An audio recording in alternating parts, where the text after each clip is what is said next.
Casinos are planting their fuse,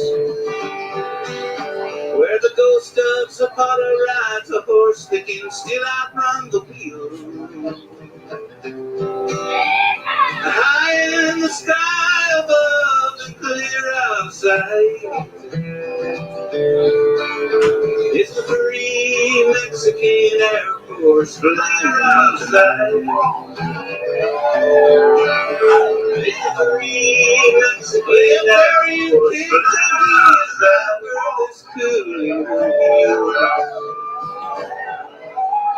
Remembering that God gave us herbs and the fruits of the field. But a criminal law that makes outlaws of those seeking life. Make the free Mexican Air Force Escalito riding his white horse. The free Mexican Air Force is flying tonight, flying so high. Yeah, yeah, yeah.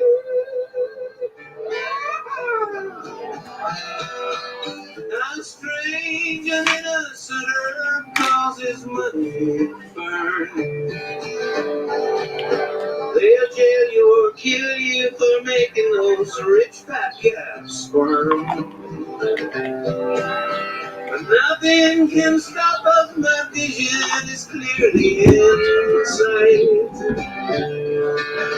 And the free Mexican Air Force is flying tonight.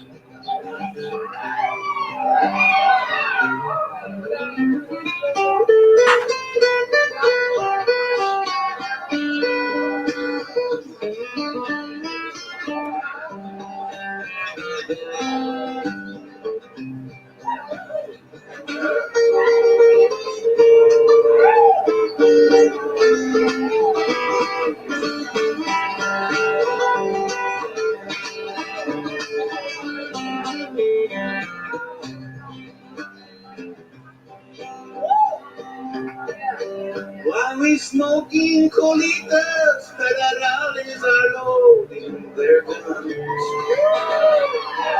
blowing smoke from their six-shooters, spinning their barrels for fun. Contrabandistas, banditos of light, we're the free Mexican Air Force and we're flying tonight. And high in the hills we are harvesting sweet sensimilla. Sweet sensimilla. The law wants it all because they think that why we can free us. Freedom for us is a prison for the rulers of might. That's why the free Mexican Air Force, Escalito riding his white horse. The free Mexican Air Force is flying tonight. Everybody flying so high. Yeah, yeah,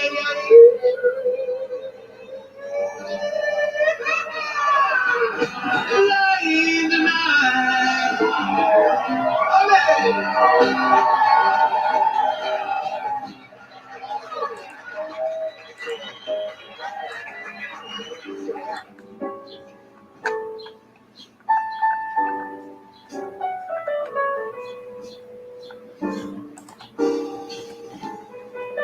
Good Sunday morning.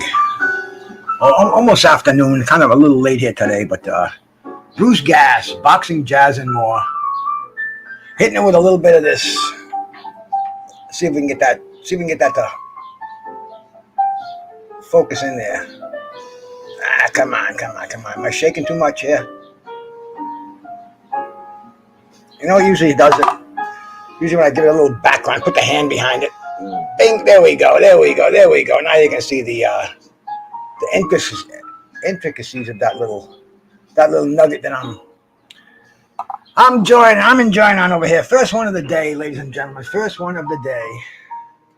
as unusual as that may seem to you, it's the my first Toka-2 of the day. In fact, my first Toka-2 in a couple of days, because a friend of mine, my computer guy, I guess you guys would call him the geek. I used to, but I mean, he's my man. He gets me straightened out over here. But he laid some concentrate on me, dabs, I guess we call it these days.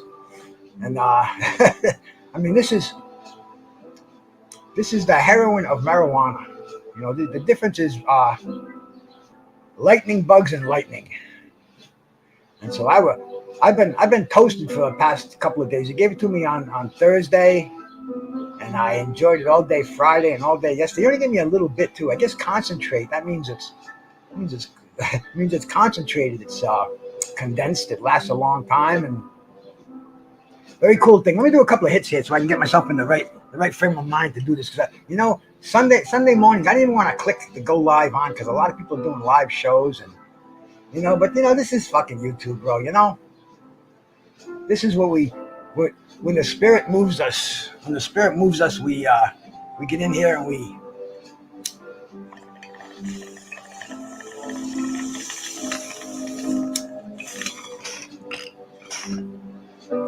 Do that nice and clean, almost like it's off the shelf.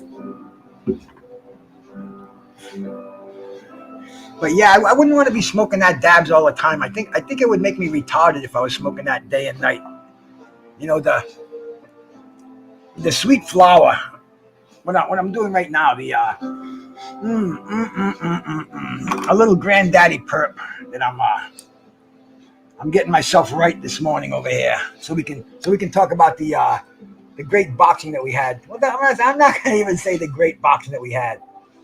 The fun boxing that we had. Let me shout out who's in here, because you know I appreciate so much, man. I appreciate you so much from the bottom of my heart that you come in here and you know stop in, give me a thumbs up, just give me a view, and you know listen to me for a little bit, man. I hope I can entertain you, because that's what it's all about. That's why I bop around all over and I troll around, man, so I can be entertained, because you know I dig the people that I go to. See this non-copywritten jazz that I found on here, this house music. It's kind of nice, you know. It's got some nice soloists in there. I don't know who they are, but it's a lot better than doing this with nothing in the background. And I find out when I play copywritten material, I get a copywritten hit. And I think what that does is it kind of gets you out of the algorithm. It keeps you in your own lane, so to speak. Because I notice when I do these shows that I play non-copywritten music on, I seem to get more views, more exposure. So Iceman, first guy in here, bro. My brother, the Iceman. Thank you so much for coming in. Remy, my good brother. Always a pleasure to see you here, my man. Mr. Shelton, my brother. My smoking brother from fucking day one on YouTube, man. Shout out to you, brother. Shout out to you, Mr. Shelton. Glad you're here, man.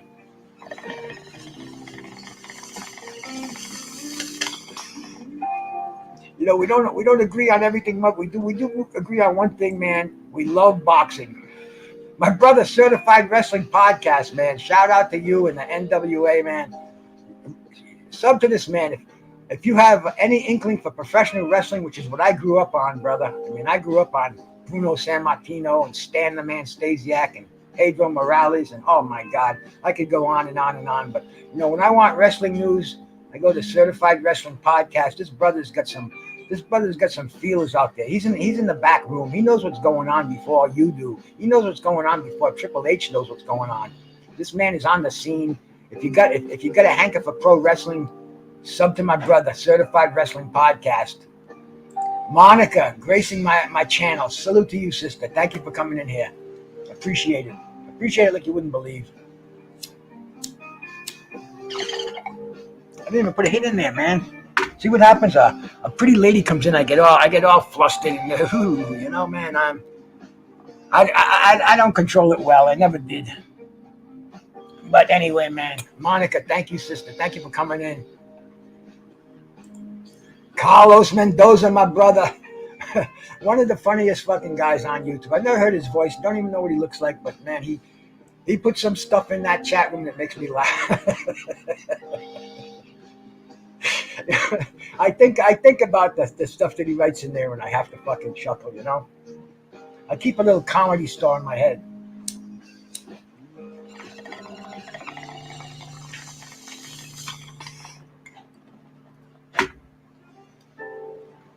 Sweet Leaf. My brother, Two Matador, thank you for coming in, man. Salute. Healer, the teacher, my brother, Focus Ball. Shout out to you, man. Shout out to you. George H., my brother. Peace, man. Thank you for coming by. Bunny, thanks, brother. Peace, man. The most famous man on YouTube, the Pigeon Mike Tyson, is here. Salute to you, brother. Happy Sunday. Jellybean 4280. Salute, my brother. Salute. My man Carl Hansen, the crocodile hunter, the earth mover from Australia. Salute, my brother. Salute. And my homie, Punching Bag Skunk, man. Ghetto Craig Towns from East Providence, Rhode Island, brother. Shout out. Rhode Island strong over there, man. Rhode Island strong. Mrs. Knockout 86 TV. Shout out to you, sister. Thank you for coming by, man. Thank you, sister. Thank you. Kill or be killed. I like that. CCD. Salute to you, brother. D-Ray, my man. D-Ray, always showing love, man. I talked to D-Ray on the back end, man. He's a hell of a nice guy, man. Good brother. Shout out to D-Ray. Hey, man, just want to get that out of the way. I thank you once again. Thank you all for, excuse me.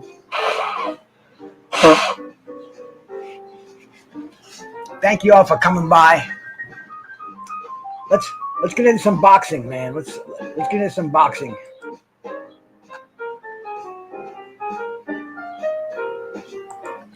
We can start off with last night, man. You know, we were waiting for the return of Teofimo Lopez, and we got the return of Teofimo Lopez. One thing that I want to say before I forget, how can I forget this, man? You know, I'm really thankful. I'm really thankful right now because I had an operation. I've never had an operation in my life. I'm 67 years old, and thank God I've never been under the scalpel. And I had surgery. They called it surgery on Tuesday, because I didn't do the Tuesday night fights I was going to do. But I had my left eye operated on. They do it with lasers, and I had a cataract. I have glaucoma. Glaucoma. Yeah, glaucoma is one that can make you go blind. So yeah, I had glaucoma. I have it. I still have it in my other eye. And man, I don't need glasses anymore. I had the surgery done, man. It was the coolest, easiest thing. You know, if you ever have any problem with your eyes, just, man, it's so precious. Your eyesight is it's such a precious thing. You know, I know a couple of people who don't have who are blind, and man, you know, I've often said that I think that's about the worst thing. I don't know if I put a fucking gun to my head, man, but you know, I kind of like lost a little bit of it in the left eye. It looked like I had Vaseline smeared on there, and I got glasses, got the prescriptions raised, and you know, you go to an optometrist. That's the guy who examines your eyes and sells you the glasses, and they'll say, well, you might have something going on back there. You might have a little cataract in there. If it doesn't bother you, don't worry about it. And give you another prescription. But anyway, man, you know, I saw the ophthalmologist, which is the doctor of optometry, Jose Diaz, my bro. Salute. And anyway, man, he told me what I could have done. He explained to me the procedures and the cost and everything else. And Mr. Pad, salute, my brother. And I had it done, and I'm so happy, man. I can see. I don't have to take my glasses off, put them on. I have a fucking $300 pair of Ray-Ban prescription glasses. Terry Smoot, my brother, salute. I've got a couple of other pairs. Don't need them anymore, man. I don't need them anymore. You know what I need, man? You know what I use now? I don't even know if. Oh yeah. I got my fucking dollar store specials over here. Fucking 99 cents, man. I can put them on when I want to, take them off when I want to. God, thank you so much for sending me in that direction. G5 Jeff, my brother. G5 Jeff TV. Salute, bro. Salute, man. And yeah, thank you for saying that, man. Hit that like button when you come in. I appreciate that. I guess that does something for us. Gets us put out so other people can see what we're doing. And just get that out of the way because gratitude to me is something special. I'm grateful to a lot of things, man. I'm grateful to a lot of things, and you know, I'm grateful for my vision. I'm grateful that I got it straightened out now. That I can, Mr. Gumbo, salute, brother. That I can do these things, and I can see y'all out there. It's just a fucking gratitude, man. Anyway, we'll get that out of the way. Get back to our boxing here, man. We saw Tiafimo come back last night. Tiafimo, the return. We didn't know what we were going to get. We didn't know what was going on, man. We didn't know what was going to happen with it with the takeover. But he came back, and the way boxing is now, we're having quantity. We're getting a lot of boxing in. But see, back in the day, this fight with Tio and who the hell did he fight? Who was the guy's name? Campo, Pedro Campo.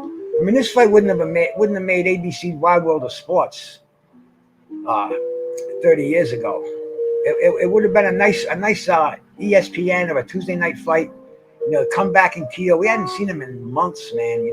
Haven't seen him since almost a year ago, bro. Since he fought Cambosos, and we wouldn't see a rematch there, which was sad. Instead, we're going to see Cambosos and Devin Haney go to a rematch. But it was that interest factor that come down. We wanted to see what Tio was all about. Now we wanted to see what was happening, and when we saw it, bro, we saw the old man in the gold jumpsuit, the Bud Light man. My son, he got ripped off. He should have been in the main arena, not the side arena. You gotta love Tio Senior, bro. He is a character. Boxing needs characters. I'm thinking about some of the characters in boxing and some of the characters in my life, but we need colorful people in boxing, and Tio Senior is definitely one of those guys. It's like, man, where's the microphone? Where's the microphone? He definitely has something to say, and he's got a very fucking cool way of saying it. Reigning woman, sister, salute, man. Thank you so much for coming by. Thank you so much for coming by. Just a little. I like to call this Bongs and Brunch because I don't have a set time when I do this. Yes, we do, Mr. Gumbo.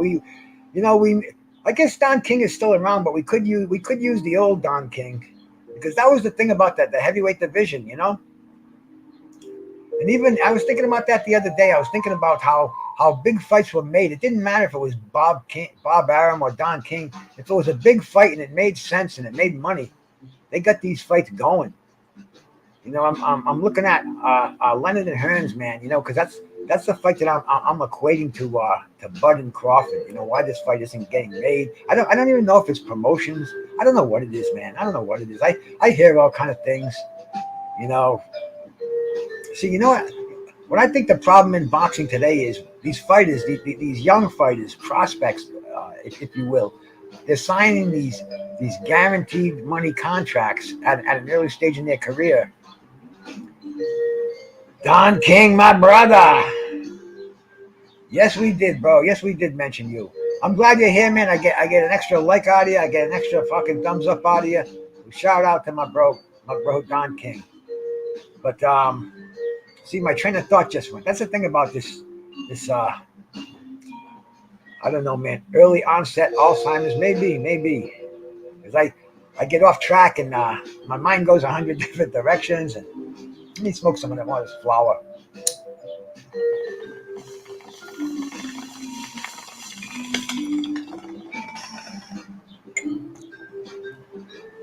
Listening to a little vibraphone in the background there on this non-copywritten jazz. I always like the vibraphones. I always like Milt Jackson, Gary Burton. These were the masters at it. And I've seen some of these, man. Boxing and jazz, man. Boxing and jazz goes hand in hand. Look at above me, Miles Davis, Jack Johnson album. That was one of the funkiest Miles Davis albums that he put out at the beginning of his transformation from acoustic jazz to electric jazz, but speed, hand speed jazz. It's hand in hand. But anyway, Tiafimo he dominated Campa last night, and it might have been a little early with that with that stoppage, but Campa he was he had a decent record. Was he 34 and 1-1, 23 knockouts, 30 years old. Tiafimo, 25 years old, 16-1, 17-1 now, 12 knockouts. But it was that we wanted to see what was happening with Tiafimo. We wanted to see if he still had it. And it was a little difficult last night with the opponent, but that's what they're giving us now. They're giving us quantity, and they're not giving us the quality. Because see, the thing that I'm kind of figuring out with the quality is both of these fighters, the A and the B side, they have the guaranteed contracts, and they have to be paid that certain amount, and the promoters have to get that arena, they have to get that money. I'm not even going to say pay-per-view money, because pay-per-view is a thing of the past, man. In fact, I'm ready to I'm going to cancel my regular cable, because we have it on 3 TVs. It never gets hooked up, never gets used in the living room. That's what I'm using right now. In fact, the remote control doesn't work anymore. Yeah, Mr. Gumbo, I'm sorry about that, bro. It's kind of the way I am. My mind goes into a million different directions, and I try to talk about one thing, and bango, I get somewhere else. You're right about that. I do have to really get my my train of thoughts more under control, because I don't even know what the fuck I was talking about. Yeah, we're talking about Tio, bro, the takeover. And now and where does he go from here now? He beat Campo, which was it's a tune-up fight. Was it main event worthy and on a Saturday night? I don't know, bro. I don't know, man. That's what boxing's all about today. It's not like she used to be. She ain't what she used to be, but it's all we have, and it's what I flock to. And Tio, he said he only had 2 weeks of sparring. Come on, man. You've been out for almost a year, and you're telling us you only had 2 weeks of sparring.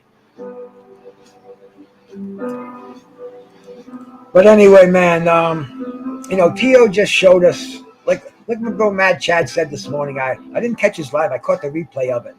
And levels, and it showed levels, and Tio was on another level. And he calls out Josh Taylor and Regis Progress and Zapata. And these are the fights we want to see. These are the fights that should be on a Saturday night card like this, not pay-per-view. Put it out there. Get the advertisement. I saw Bud Light. That's a good sponsor. And bro, Tio Senior was slamming down those Bud Lights. That's what boxing needs. They need corporate sponsors today. They don't need pay-per-views. Pay-per-view is a thing of the past. We say that all the time. Anybody who's got a telephone, a cell phone, I still call them telephones. You got a pad, you got a phone, you got a laptop. You know how to stream a fight. If you don't, you come over to me and I'll tell you how to stream a fight. Ask Google how you could watch the Tiafimo fight last night without cable, and they'll tell you go to VIP, go to Crack Stream, and you don't even have to www click it. So how people say people stealing illegal streams? How can it be illegal if the media that we're using them on is directing us to go there? But anyway, man, anybody that buys pay-per-view, they have money they want to give away. Donate it to charity. Give it to the Doctors Without Borders, Children's Relief Fund. So, man, don't waste your money on pay-per-views, because you know what that is doing? That's just perpetuating this craziness we have in boxing with these guaranteed contracts and these fighters who can't fight because their promoters won't find them a fight to make them their $1.25 million off of the other fighter. So this is the shit they're giving us. And I don't know anybody who bet on Pedro Campa last night, even the over/under. But it was, man. We saw round 7. We saw Tiafimo do his thing, and now it's time to move on. But we did see some interesting stuff on the undercard, man. And I was watching Mr. Paz, my brother. I was watching that Bay fight the other night. I tried to watch it. It was I canceled. Very, very second-rate promotion. It looked like they had those ring card girls trying to distract us when the fights weren't happening, and what was it, Fight TV? I don't know, man, but it was kind of messed up. The main event was canceled while the undercard was going on. And I guess this is boxing today. This is the crazy world we live in. I've uh, I've never seen so much boxing available to us like we have it today, where we can go and watch it on different. Bruno, my dog over here bugging me. He's usually not even in here. What's the matter? What's the matter, big boy? Hey, I know what my wife gave him his toothbrush biscuit. 'Cause I was looking at his teeth the other day. I looked at the one on the side. Got some fucking brown ones down there, and we'll try that route. See if we can see if the biscuits will do it. Because I don't really get in there with a toothbrush. I don't think he'd sit too well for it. So I got this 100-pound pit over there. He got these teeth about the size of these earbuds. They're pretty good size chomps. And we want to keep them in his mouth because dogs they get a toothache. How can they show you it's a toothache? Nick M, my brother, salute. Picasso, my bro. Thank you for coming by, man. Nick M's Classic Boxing Channel, man. Anybody out here, you want to see some classic boxing? Sub on over there, bro. This man knows his boxing, presents his boxing, putting stuff out all the time. I mean, I was on a show last night, brother, and people were arguing about if Roberto Duran and Sugar Ray Leonard fought 2 or 3 times, and I'm like, pitiful. This is not even history to me. This is what happened yesterday in boxing. Of course they fought 3 times, man. And then it was just real simple stuff and stuff that kind of made me HLD, brother, salute, man, salute. Kind of made me realize that being in this game for a while has its benefits because we take things like this as just nonchalant. Everybody should know these things, man. The rich. I don't even like to call it the history of boxing. This is the boxing that I grew up on, and if I'm not history, then the boxing's not history. But Nick M's Classic Boxing Channel, you never go wrong over there, man. You see some great stuff, and shout out to Nick M, my bro Picasso everywhere, man. Picasso's one of my man. The War Report, another one of my bros, another one of my smoking brothers out there. And I've had people come on here and say, man, not come on here, but I've heard him say in other channels about this fucking guy that smokes weed on his channel all the time. And what the fuck? I don't smoke any weed on my channel. Well, then that's your problem, brother. That's your problem, man. I like smoking the weed. And odd fella, we're talking. I was mentioning about that concentrate that my bro gave me the other day. And I noticed you backed off on that. Derek Clark, salute. And I mentioned earlier, it's definitely not something we want to do every day. But in every weed head's space, there's a little spot for a little bit of dabbing every once in a while. Because it's kind of like the best way I can equate it. You drink your Budweisers every day, every day. You're drinking it for 100 years, and you haven't seen your buddy in 25 years. He gets off the train. What are you going to do? Drink a Budweiser or have a fucking shot? Have a fucking whiskey? Have a scotch? Something that's going to fuck you up. Derek Clark, you know it, my brother. It's something it's just part of the weed generation. And taking a break off this for a couple of days was kind of good. It kind of got the the respiratory cleaned out a little bit, but the dabs, man, that was such a cool thing. I just put the little glass thing I had. I had that I've had it for about 6-7 months. I used it once. I just used it again this last couple of days. But it's a treat, man. That and the taste. It tastes as good as when you exhale it as it does when you inhale it. And I spit up every morning. Get that stuff out of your lungs. Fucking.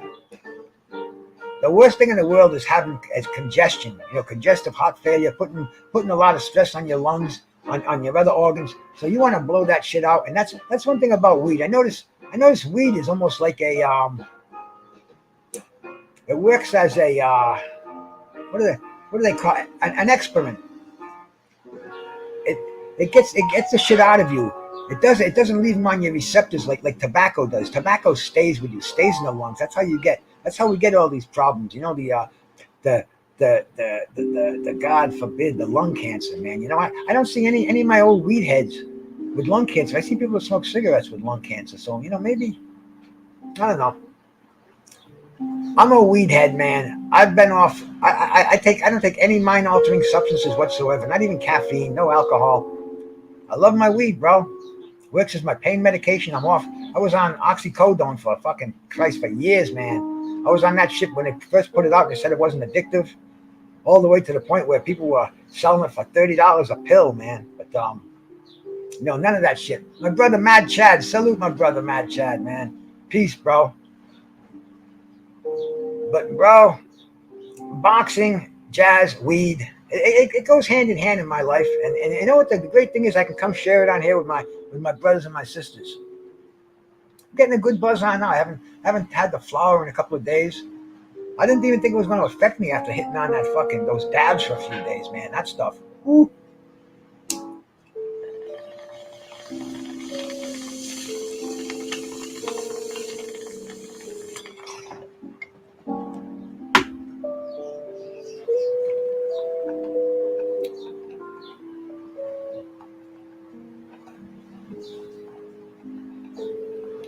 About the Tyson Fury retirement. I always like to speak on heavyweights, man. So I'm going to talk a little bit about that right now. I don't know what the world is coming to when somebody like Tyson Fury can control the heavyweight division. I have nothing against Tyson Fury. He entertains me. In the ring, I think he's an entertaining bastard. I think he's put on some great shows. He fucking destroyed Deontay Wilder, man.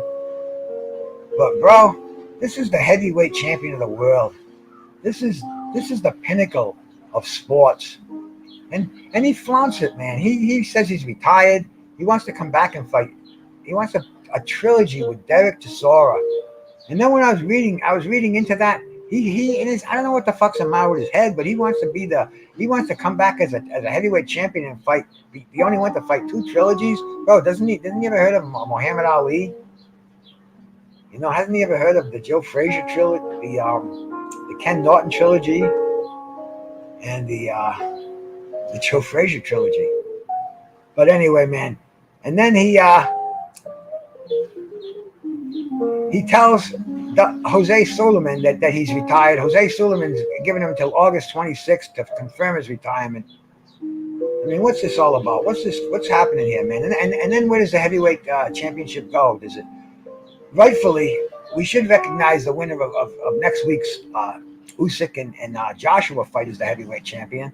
I'm going to. I'm ready to do that now.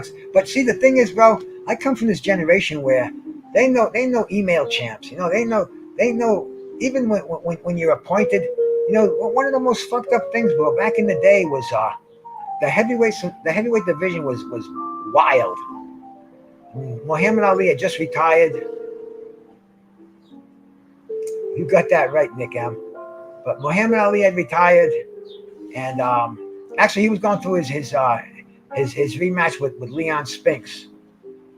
And on the WBC side, they had Ken Norton and Jerry and Jimmy Young fight in a title elimination fight, and the winner of that was supposed to be fighting Ali for the title. This is when elimination meant something. And it was a great fight, man. Jimmy Young and Ken Norton. It was rock'em sock'em robots. Jimmy Young never looked better. He was fast, hard to hit. Ken Norton, one of his greatest performances, went down to a split decision, 1 point in favor of Ken Norton. And Ken Norton was supposed to have that 4th fight with Ali. I mean, this is something we haven't seen in this day and age. Even in that day and age, 4 fights, unheard of. But anyway, Muhammad Ali. He didn't want any part of Ken Norton after that fight in Shea Stadium, man. He knew his place. He knew what his place was. He knew the money was in the rematch in Leon Spinks, and they went in that direction. Ali was what Tyson Fury thinks he is now. See, Ali could do that. Ali owned that heavyweight title. He could let that sit for a bit. He could reactivate that. Whatever what Ali did, the heavyweight division did. But anyway, man, to get back to one of the first champions I can remember that was given his title by not winning it in the ring was Ken Norton over that decision of Jimmy Young when Ali wouldn't fight Norton. The WBC awarded Ken Norton his championship. He was the only WBC only heavyweight champion I know who was awarded his title via email, I guess you might call it. But it was mandated that in his first defense he'd take on Larry Holmes, and that, man, if you never saw that fight, Rock'em Sock'em Robots right there, man. It was fucking it was a 15-round war, and Larry Holmes squeaked out the decision. And once again, man, we have Larry Holmes as our heavyweight champ in the WBC. Muhammad Ali regained his title from Leon Spinks and retired. And Larry Holmes is the active heavyweight champ. So it was kind of a weird thing, and it came right down to Muhammad Ali having to fight Larry Holmes, where Ali was a crazy one. He was crazy at the end, like Tyson Fury, man. But see, Ali, what he said, he meant. And Ali said he was going to come back and fight Larry Holmes, and he did, bro. He did, and man, it was a sad thing. You know, Ali was he tricked us into thinking that he was in shape.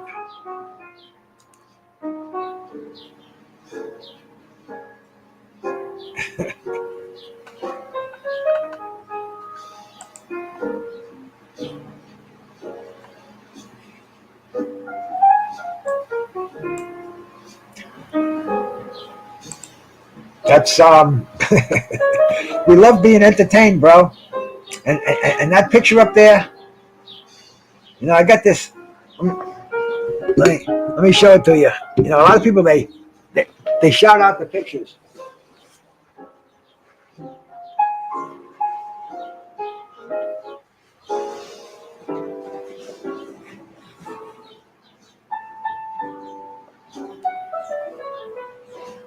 One day I come home, and my friend, I get this thing on my door. UPS delivered it. It's this was wrapped up, and this book has got away. I'm gonna say about 8 pounds, and I'm like, what the fuck is this? So anyway, it's The Art of Boxing. Ken Reagan. Ken Reagan's a photographer, and it's, as you can see, what is it, like 11 by 14 or something like that.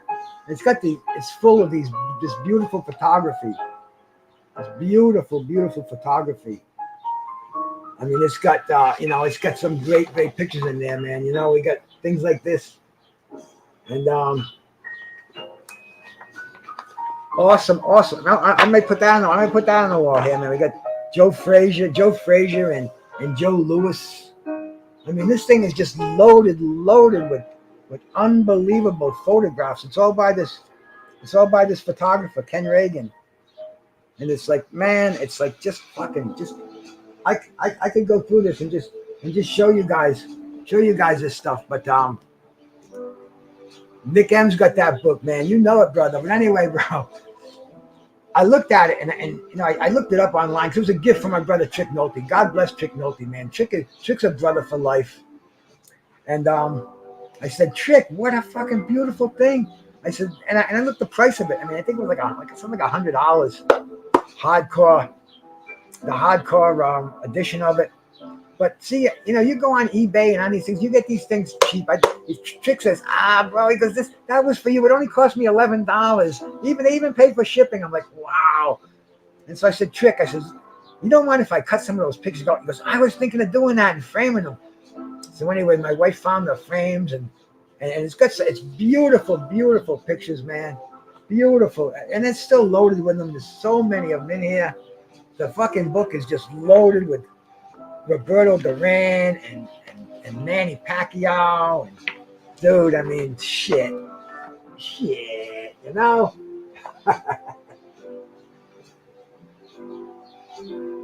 You got things like that. So anyway, I told him I'm gonna. He goes, I'm gonna do that too. He says I was thinking about doing that because I have this book on my table and I look at it.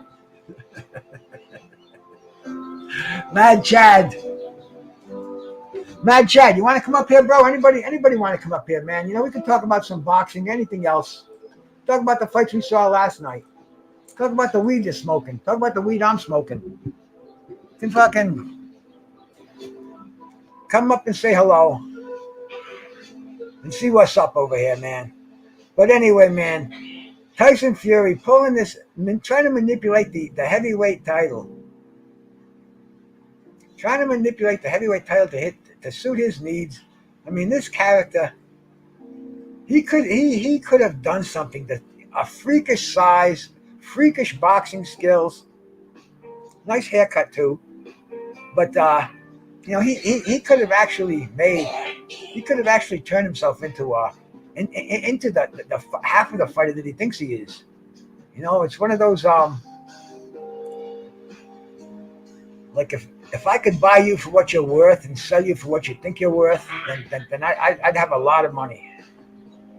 But this is what we're going to see with Tyson Fury. He's going to unretire after, and we're waiting for this great fight this weekend, bro. Next weekend. This is a huge fight, and I understand that they don't have any United States promotions for this fight.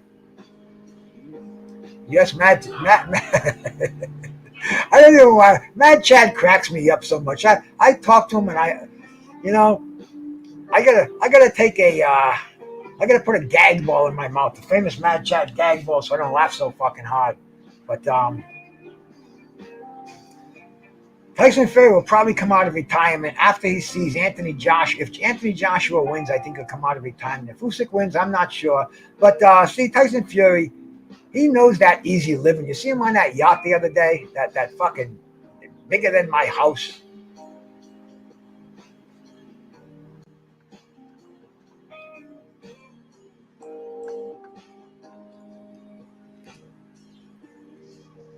Good morning, Bruce. Good morning. Good afternoon. Good brunch. Good brunch in Bongs and boxing. Beautiful day up here in Portland, Maine. Sunny Portland, Maine. I'm thankful to be alive. I got the prayers in, brushed the teeth early.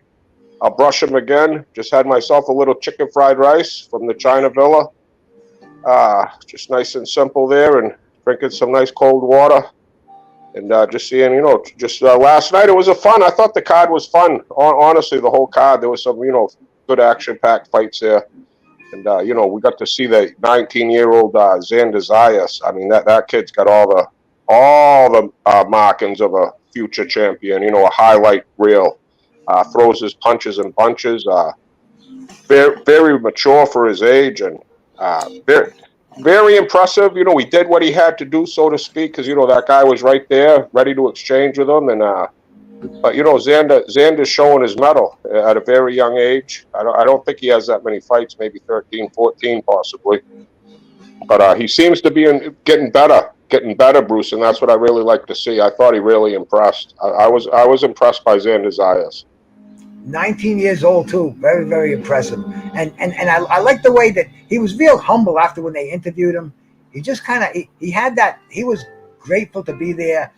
He wanted to do that Puerto Rican Day festival. He wanted in New York. He wanted to be on that card, and he looked like the real deal. He survived that. He got that first round knockdown in there, and he didn't go crazy. He kept his composure. And yeah, bro, I liked him. I thought he was definitely an up and coming, probably the best Puerto Rican fighter there is out there right now. And Bruce, we all know, as you get bigger, usually you go up in weight, and just prior to that fight, man, his face really looked drawn into me. He looked like upbeat and everything, but I can only imagine the weight cut he has to go through, because he's a big 154. You could see that he's a broad-shouldered. He's going to end up probably being 160. I'm just speculating. But the kid ain't even done growing. I mean, his next fight, he could be 168 just by God saying, sorry, Xander, you're not, because I still think he's growing. But what a talent, Bruce, man. I can't wait for his next fight. He's an action-packed kid, like you say, humble. But like I say, just the violence he brings when the bell rings, Bruce. I really like his style. And like I say, he, like you even just mentioned, his humbleness and knowing that he's going to, need to improve to fight the best, and that's what he plans on doing. And I have no reason to doubt the man. A very, very young, up and coming top prospect in all of the world of boxing. He really impressed me, Bruce. He really did. He did everything which I thought he was supposed to do. And then some, maybe even more, a little impressive than I thought he would look. And what did you think of the Tio show last night? Woo! The great. He's great. He's got to add the EST to become the greatest, and he does a lot of good things, Bruce. When the bell rang, I'm thinking, what's going to happen here? Because we saw what happened the last fight, and we know all the drama and everything, leading up to this fight, so to speak. And he performed well. He went out there with a game plan. You could see he wasn't overzealous. Right at the gate, Bruce, what I noticed the minute the bell rang, though, was that he wasn't the bigger, broader-shouldered, bigger-boned fighter. And that immediately when it started, I'm thinking, wow, he ain't, because normally he looks bigger, maybe not necessarily taller, but the more, thicker fighter. And he didn't look like a big 140. And everything that fighter did, that you're talking about perfect matchmaking, Bruce, that was definitely a perfect, step into 140. Fighting a guy, a mid-level fighter at most. Yes, he was 33-1, but a very right one-way fighter that wasn't anything, didn't have great speed, great timing.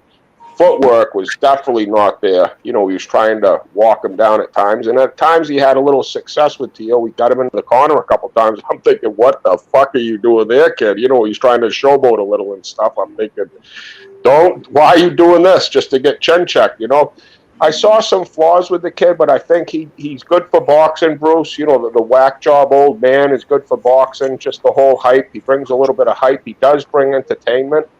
And I think it's good. And all I want to see is him fight again soon. I think that would be the biggest boost for boxing, and if these fighters could just fight more, Bruce. Like I say, they're going to look back on it and go, what the fuck was I doing? I was a fighter and I fought one time last year? And these bills that keep coming in. I still got fucking bills here. I need to fight again, and I need to fight again after that, because I can only fight as a prize fighter for so long, and then my expiration date's gone. And but I'll tell you, Tio's young. He impressed. I don't want to say it was an impressive performance, but he did exactly what he should have done. He should have done. But that showboating and stuff, Bruce, all that, Bruce Lee going in slow motion and taking the steps and being real funky in there. I don't know how much that works versus a pro gray, a Josh Taylor type fighter, because this Pedro Campa was not a world-class fighter. That wasn't he did what he had to do, so to speak, sort of like what Virgil did. I think Virgil's opponent was tougher, was definitely more of a boxer, had more boxing skills, but I think it was the same type of takeaway. You could almost take away from it with different angles, that they both did what they were supposed to do. They didn't get rocked. They really weren't in trouble. Tio maybe looked a little bit here and there, but they both did what they had to do, and they're both young. And let's see what happens next with Tio, Bruce. I could say I'm not a big fan of the old man and stuff. He's kind of like a fun one to root against, Well, I think he realizes that's his ticket. What's the old man going to do? I don't think he has any other fighters that he's representing, man. I think he's with the boy for life. And Tio, bro, I gotta say, in the past year, he's had some fucking shit go down to him. He split up from his wife, which is probably one of the. That's almost like that's like a death in the family to some people. Yeah. I mean, be on suicide watch from that stuff, and especially had a newborn baby into it. Yeah, he was going through some mental trauma. Salute 1-2 kid, my bro. Thanks for coming by, man. And the hand injury, the elbow injury, that was 2 surgeries right there. and he had that tear in his esophagus. I mean, it's. I was wondering what kind of fight we were going to see in there. If he was going to be overly cautious, or if he was going to. I think he tried to stop the fight early, but then he realized he was in there with somebody that knew how to fight on his Take back. a punch. He did take some punches too, and even the stoppage was that a premature stoppage, or was it just a beat down and that was the end? I thought a little premature, Bruce. Like I was saying, even with the Xander Zayas fight, I thought that was a little premature. Don't get me wrong. I don't think either opponent was going to win. But I just don't remember fights being stopped unless it needed to be stopped. I just remember I would always lean, stop it. That's what I would be saying. Yeah. Now it's like, not what? It's changed so much. It's like, fucking stopping it? What the fuck? Very bizarre, but that's the world we live. Let your hands do the talking. But I'm saying, though, that's a scary thing. If you get knocked down now, a ref can just fucking wave it off, which ain't a good thing. That could happen in Usyk AJ. AJ knocks down Usyk, it's waved off. Really, because we're looking at it as a thing that happens on the lower tier fights. But if that happens on the big stage with Usyk and fucking AJ, but and then what do you smell? A trilogy? What do you think they get a trilogy out of that fight? Oh, I don't know, man. I don't know if we could stand that. I don't think we're gonna be able to handle that. And it's the same referees. Right. And I think they're gonna have to get a test on keeping their emotions suppressed and only stopping that fight. El Pinche, salute my bra. Only stopping that fight when the fucking fight is clearly over. Fucked up. Yeah, because you have to have a decisive winner, a decisive loser, bro. Yeah. Why do you think it's a 10 count? Why do you think it's not just a fucking you go down and the fight's over? No, you get to Celtics are down by 10 points. The game's over. Celtics lost, Bruce. They're down 10 points. It's over. Yeah. What do you mean? We're only down 10 points? We got fucking a whole quarter to play. Nope, you guys fucking don't. Down 10, you're over. What the fuck are we playing here? You can't let the fucking refs interfere like that. Even though you could see it, but I've seen stranger things happen where the guy that's getting his ass kicked throws his ass from his elbow, his fucking, throws the shot from the back of his, and he lands the lucky shot. It's like, holy fuck, he just was getting out. He's the winner. And I don't like it when the refs, this is how fucking vicious and sick I am. I think I like it when the refs let it go a little longer than they should, because the corner's there to throw in the towel necessarily, and the ref should not be the deciding factor like that, Bruce. It's not good look for the sport, because if it does happen at a major event like an AJ Usyk, you know what I mean? And these are not fragile individuals. These are boxers who go out there. One left hook that put you on your ass does not mean to stop the fight. I don't care if you're behind. If you're behind 9 rounds to nothing. I mean, how many fights have we seen where, damn? I mean, you know me, Mad Chad. I always go back to Mike Weaver and fucking and fucking Big John Tate. And then stoppages. You and I, we talk about that fight that I saw at Providence, the Ray Leonard and the Floyd Mayweather Sr. Yeah. And how could they have stopped that fight like every fucking round for the 3 rounds before they stopped it? It was like, dude, this is brutal fucking vicious beatdown. But not beat down to death. Sia Martinez, salute my sister. Tim Mussey's lovely wife. Shout out. I gotta make sure she's got a wrench in here so they treat her right. Because I got some animals in here. You got some fucking animals. I gotta give it protection before it's too late. You got some animals in the chat. Yeah, bro. I love them all. Like my sons. Adorable. Mendoza just had me in stitches with that haggler fucking thing. Bruce, could you turn I mean, that was just too much there. Mendoza, he's just. I should put a veil. I should put a veil over it when I do my broadcast. Bruce, what was your take with Tio? You know, your whole takeaway from the Tio fight, you know? See, I was wondering what was going to happen to him because I saw these injuries when that big guy whacked him with that fucking huge Thor, strongest man ever. that would tear organs apart. Your liver's going to quiver. Your appendix might be like, you know, it was just like, what the fuck is that all about? And then we see that when he fought Kambosos, he had this respiratory problem. He says he had a tear in his esophagus. Broken elbow. He had a broken elbow. Broken elbow. He had to have his hand operated on. So I wanted to see what we were going to get. And he was in that ring relatively fast for somebody with all those injuries, bro. Right. He went for 12 fucking hard rounds. He knocked Kambosos down in what, the 10th round? And he's still saying he won that fight. The old man still. Yep.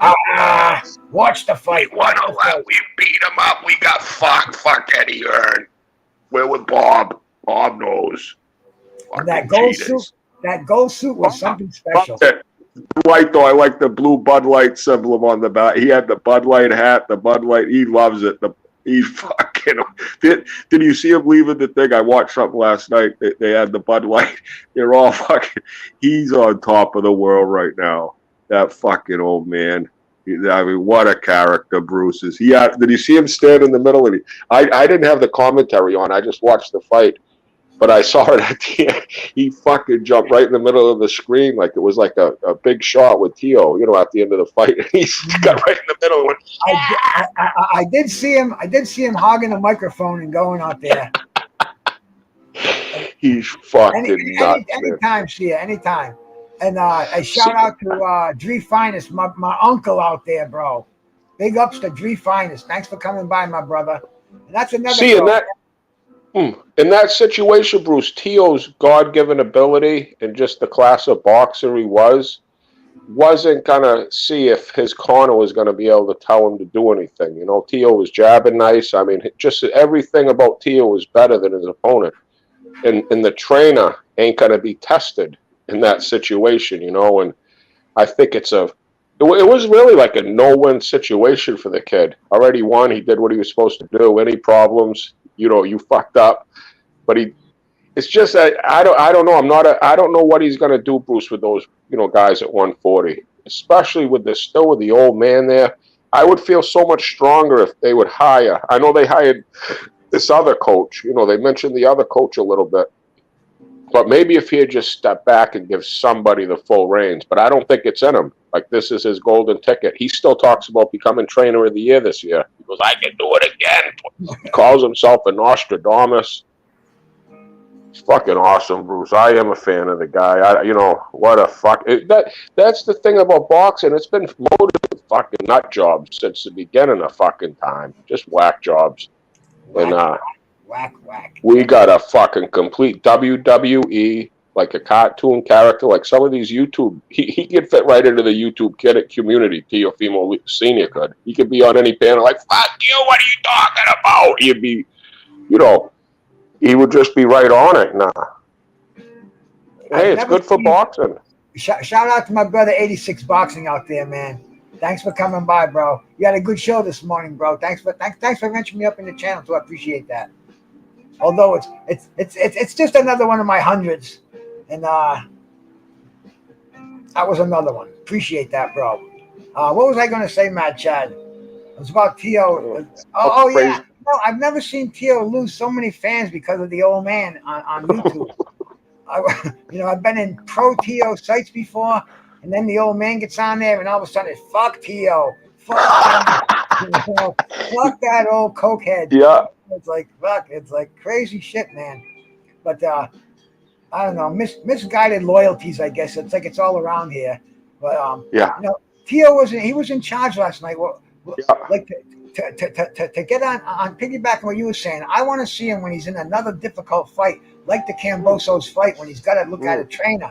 And his trainer has to have a plan B in there. Because I think Tio is I think he thinks he knows more than anybody who's training him.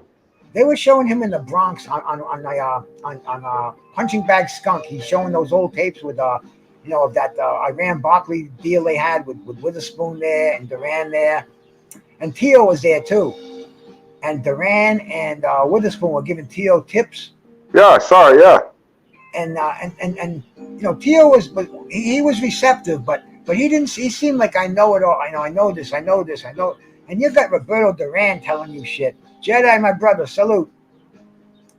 And you got fucking Roberto Duran trying to tell you, and Tio and Witherspoon, and he's just kind of blowing it off like, nah, you got, I know beyond that. Kind of was the impression I got off that, and I think Tio has to find somebody, like you said, he has to find a trainer that he respects, that he'll take the knowledge in, and I don't think he has that with his father. I think his father and him are more like drinking partners, Buddies. They're kind of like buddies. Jedi, my brother. And people really came at him for the 2-week sparring. Someone, I was listening to the commentary before the fight, and they said that he only sparred for 2 weeks. Someone was saying, wow, that's a red flag. Several times. Geo James, salute, brother. Yeah, man, I heard the Like, Bruce, if you got a broken fucking elbow, you can't fucking breathe, you're gonna die, right? We watched that fight together. I didn't see no signs where the dad, was saying anything. You all right? You want me to stop it? Can you breathe? Yeah, I think the only times we ever heard anything was like, what the fuck are you doing? Knock him out. Knock this bum out. So I'm thinking in the same ring with you. Your kid's all fucked up. Like, if I go to a basketball game, I know my kid's got a broken wrist and he ain't, he hasn't shot in a few weeks. He's fucked up. He can't run. I know we probably ain't gonna do that good, and I wouldn't be like, come on, what are you doing out there? I know. I can't say that because I know he's fucked up. And I just find it to be a little.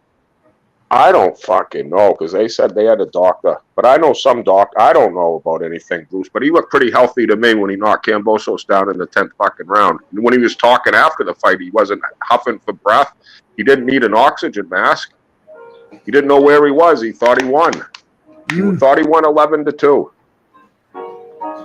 Maybe he was a little oxygen deprived because his fucking math was fucking worse than mine. Well, when my kid wins it 9-4, it's a landslide there. But he just didn't seem to be having, it seemed that he could get off both, it didn't look like he had any injuries in his arms or elbows. He was throwing fucking punches at Kambosos. And like I say, at the end of the fight, he didn't seem all that winded. Didn't seem like he was in any urgent need for oxygen. It seemed like he could have kept talking and talking and talking. I don't know. I just, those injuries, and they fall back on him and back on him. And now I think they got a lot of false bravado.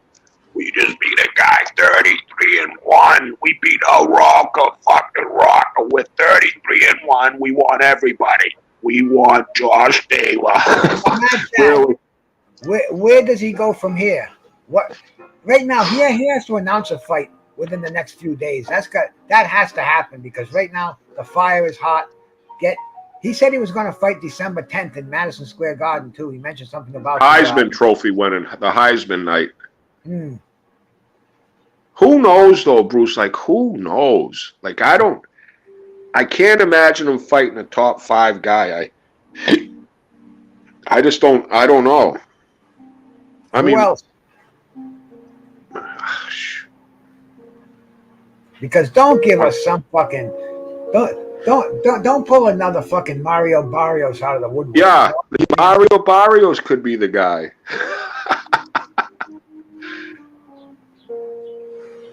But no, he's at one. No, maybe Matias, Cirio Matias, the fucking guy that, he's a killer, literally. Yeah, he's all knockouts, undefeated. He's 18, I think. No, he's got 1 loss, I believe. After or a draw, I'm not sure, but he's definitely a violent, vicious fighter. But I don't know if they want that. Even like the guy that was there last night, Barbosa, was he there? Yeah. He everybody's bringing his name up too, Barbosa. I don't know if he wants him because I remember Tio mentioned that guy's name a while ago, and I'm thinking, wow, you want to walk right into the fire. You know, when I heard the Pedro Campa thing, that made sense because, like, who the fuck's Pedro Campa? You know, I thought he was a baseball player for the Pirates, playing shortstop. Pedro Campa. What the fuck? I didn't know who the fuck he was, you know, and I think that's what you needed to do.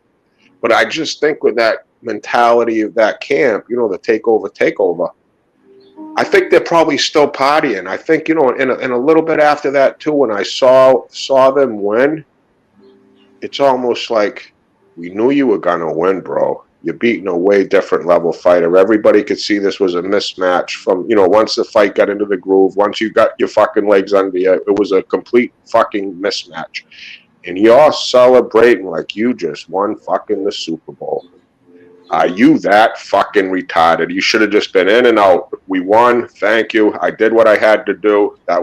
This was a given. I got bigger things to do. But this dude was acting like he just beat fucking Hagler. I mean, that kind of was like, really? I went out. I just shut it off. I'm like, what? This is fucking too much. I mean, they were screaming. The old man was screaming. He goes, yeah! Like, they are fucked. But that could be the beauty of them, Bruce. That could be the scary part about this crew. I think they're honestly Dr. Papered fucking nuts. You know what I mean? I think they're fucking. He is such a good fighter. That's the thing. He's got to get in the ring and fight some of these top guys. I don't want to hear a no name for the next fight, bro. I just don't want to hear it, man. Jedi, what's happening, brother? What's going on? What's going on, guys? My name is Theo Primo. I just want to tell you guys I almost died. You know, it was no joke in there. You know, my father put me in a match when I wasn't supposed to fight, but I still did it. You know, then yesterday I beat a guy that I was supposed to beat. Of course, everybody that was on my team before, they celebrated, and now they celebrating like I beat George Foreman. You know, even though that's a different weight class. I like to say thank you to Mad Chat Boxing for just recognizing that. And Bruce Goals, thank you for having me. Hold on, my father wants to say something. Yo, bro. Let me tell you something, man. My son, you guys are haters, you know. We beat Cambosis, they robbed us. You know, my son was in there with like chest cobwebs. You know, he almost died, but it's okay, you know. Matt Chad, thank you. Bruce, thank you.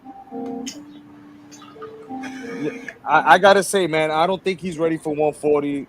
When he goes to meet like Prograis and especially Josh Taylor, woo, that's too much for him. It's just my boxing opinion, though. That's way of a high caliber for him, bro. That's to a point where we're possibly going to see him outclassed again, and he's possibly going to call out some chest infection again. You know, when he gets outclassed. It's just my boxing opinion, though. But he deserves it. I mean, if he decided to move up 140 and he thinks he can handle them, no doubt. But the guys at 140 are already warning him, and they're telling him, bro, we fight up here. You know what I'm saying? We fight up here. We don't just play patty cake in this motherfucker. You know. So name me some names. Who do you think he needs to get in the ring with? There's so many fucking people he could be fighting. Well, personally, if you ask me, I think he should have stood at 135 simply because, okay, you collected the belts from Loma, but it would have been nice for you to fight Loma again to see exactly if you really are that man. Because now I'm starting to believe that if Cambosis whooped your ass, right, and you say you were sick, at the same time, a lot of people like to say, "Oh, it just wasn't his night." Well, you could have fought him again. You know, these guys need to fight about 3 times before they even shoot up to a division. I think I'm not saying he got lucky yesterday. No, he fought one of the lesser guys at 140, no doubt. But when it comes to the big names now, that as he climbs, I think he's gonna have a lot of difficulty, Bruce. I really do think that he's gonna have a lot of difficulty with these guys, man. Simply because he ain't try to close his division. You know, Loma was one that collected those belts, did all the hard work. And then, of course, you know, he had a better night than Loma that night. You know, he out, you know, and right then and there, once he lost the titles, he just left. He never went back to reclaim. 135. He never went back to try to keep moving up, you know. So that's what's wrong with a lot of these fighters, that if you don't complete your division or go through motherfuckers in the division that you know you have been defeated by, then what good are you in the next division? What you gonna do now? So let's just say if he fights someone at 140, they defeat him, he's gonna go up to 147 now. You know what I'm saying? It's like he's running away. That's just what I see, though. You know. I would like to see him just call out some of those big names at 140. I mean, really, we don't want to see another garbage fight. We don't want to see another. Barbosos, dude. Barbosos and Jedi. I'm not sticking up for the kid, but honestly, I think a lot of these guys, I scratch my head and I just wonder, how do they make that weight? You know, and I'm not making no excuses for them, but I think even like Josh Taylor, I don't even think Taylor's going to be able to make 140 much longer. You know, like a lot of these fighters, especially the young ones, like Xander Zayas, he's a growing young man. I mean, just there's so many of them, and I really feel like I don't think you'll ever see Ryan Garcia again at 135. I just don't think their bodies allow them to do it unless they risk fucking dying. No, I agree with you. I totally agree with you. It's like these guys are just getting older, and as you get older, you're gonna get heavier. Look at Danny Garcia. He couldn't make 147. Of course not, because all this time you've been hiding at 147. Only fought like what two, three credible opponents. Then after that, you just shot it. You took like 2 years, a year and a half off. You let all that body weight get to you. It's harder now. Personally, if you ask me, since they lowered down the clenbuterol levels, I think a lot of them add clenbuterol into their diet in order for them to make weight. Think about it. This is exactly why they started, you know, letting quote unquote legal levels of clenbuterol. And Bruce knows what clenbuterol does because, you know, I've known a lot of, you know, ex bodybuilders and shit that used to use clenbuterol to cut down in their cut cycle. You know what I'm saying? So it's like, you know, that shit can help a lot of motherfuckers, and it is, you know. But I'm not saying everybody's on clenbuterol. I'm just saying it's a possibility now that we know that there's a legal count, you know, as to you using it. So if you're asking, Chad, I try to give you the best answer as to how the fat fucks, them pudgy motherfuckers try to get into, you know, into that weight. You know what I mean?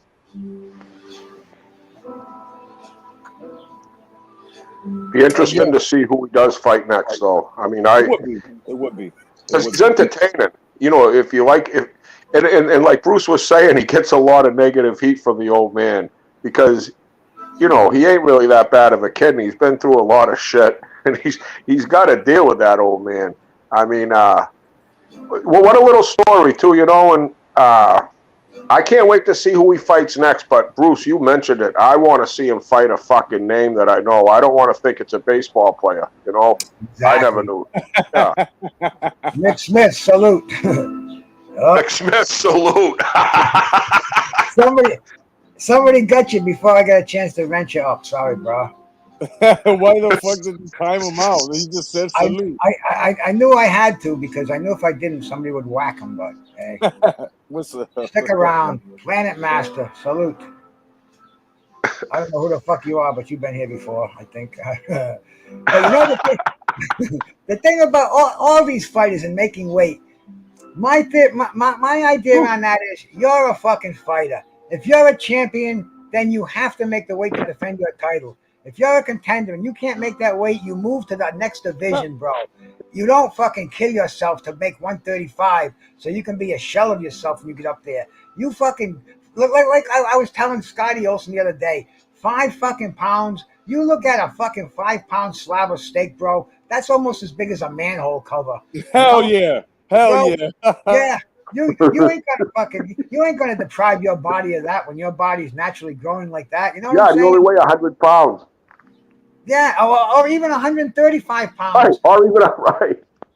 Skull Asylum, salute my bra. Yeah, man, that's all fact, bro. Yo, 5 pounds is a slab.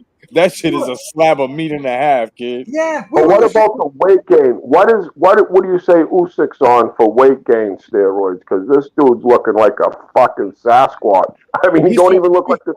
His head's getting bigger like Barry Bonds. He's like changing. Like he's definitely anabolic fucking. The dude's twice the size. Look at his head. His head grew in 3 inches in diameter. Yeah, but I can't put that tag on anybody because some of these athletes They know how to Barry do this. Bonds never tested positive. Well, Barry Bonds, also people with reputable people said that they helped Barry Bonds stick needles in his ass and fucking in the locker room. Reputable, right, Bruce? Well, Reputable. believe it or not, bro, sometimes the people who committed the fucking most heinous offenses make the best witnesses. Once you can get over that, Yeah. because it takes one to know one. You know what I'm saying? Exactly. It's just like me, brother, when Vince McMahon was selling me all of them steroid needles and I had to actually get up on the witness stand and actually tell on them, brother. Yeah, definitely, bro. Yo, I just want to say, bro, that I think that Usyk is using creatine, which is Creatine, yeah. yeah, it's legal because that shit feeds oxygen, to your blood and to your muscles, and that shit swells you up. Like you can use creatine for a week and you look like you gained like fucking 15 pounds, but what that is just your blood flow and the oxygen is in your muscles to a point that it's a clean pump. But that shit goes away the moment you stop. No. So you know what? Creatine is actually a naturally occurring compound in your body, and you can get creatine from things like herring and salmon, but supplementing with creatine is a good thing. And what that does is it just kind of lets the hydration get more into your muscles and makes them sweller, and it makes them they can lift more weight. But it's the furthest thing in the world from a steroid. Creatine is really common. It's in a lot of supplements you take. Oh yeah, a lot of workout drinks. It's real common. The thing with it, you have to drink a lot of water. You have to stay hydrated. Yep. But you only gain at the max, and I'm saying at the absolute max. When you're an athlete like fucking Usyk, you're gonna gain maybe 3 pounds taking creatine. Yeah, he's doing more than that. He ain't a vegetarian. No.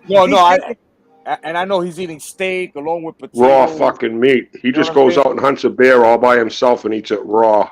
Yeah.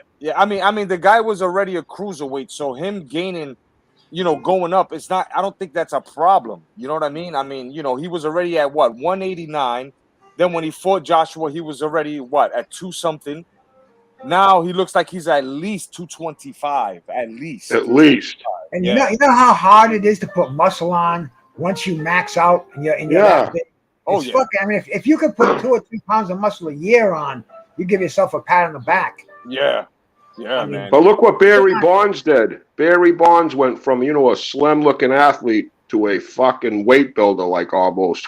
He was just fucking Hulk.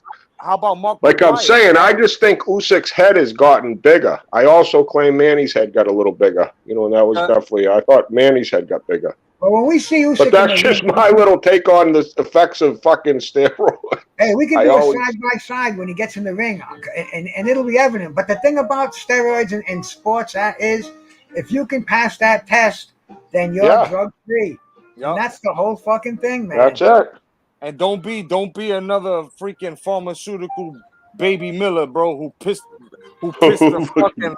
My man pissed the lava, bro. He pissed lava, bro. Yeah, everything. Mount St. Helen lava, bro. How do you fail a piss test in 3 piss tests in one sitting, son? That's crazy, son. Oh shit, my man had the. I think he had a potpourri of drugs in the system. He did. He had a wild concoction, bro. Bro, what do you think when he was supposed to fight Joshua? My man had the roid rage on the stage. Remember? All Joshua did was smile at him, and my man did a Mr. T. What you talking about, fool? He started pushing him and shit. Everybody looking at him like, yo, he just smiled at you with his hands behind his back. What's wrong with you? That was that roid rage, kid.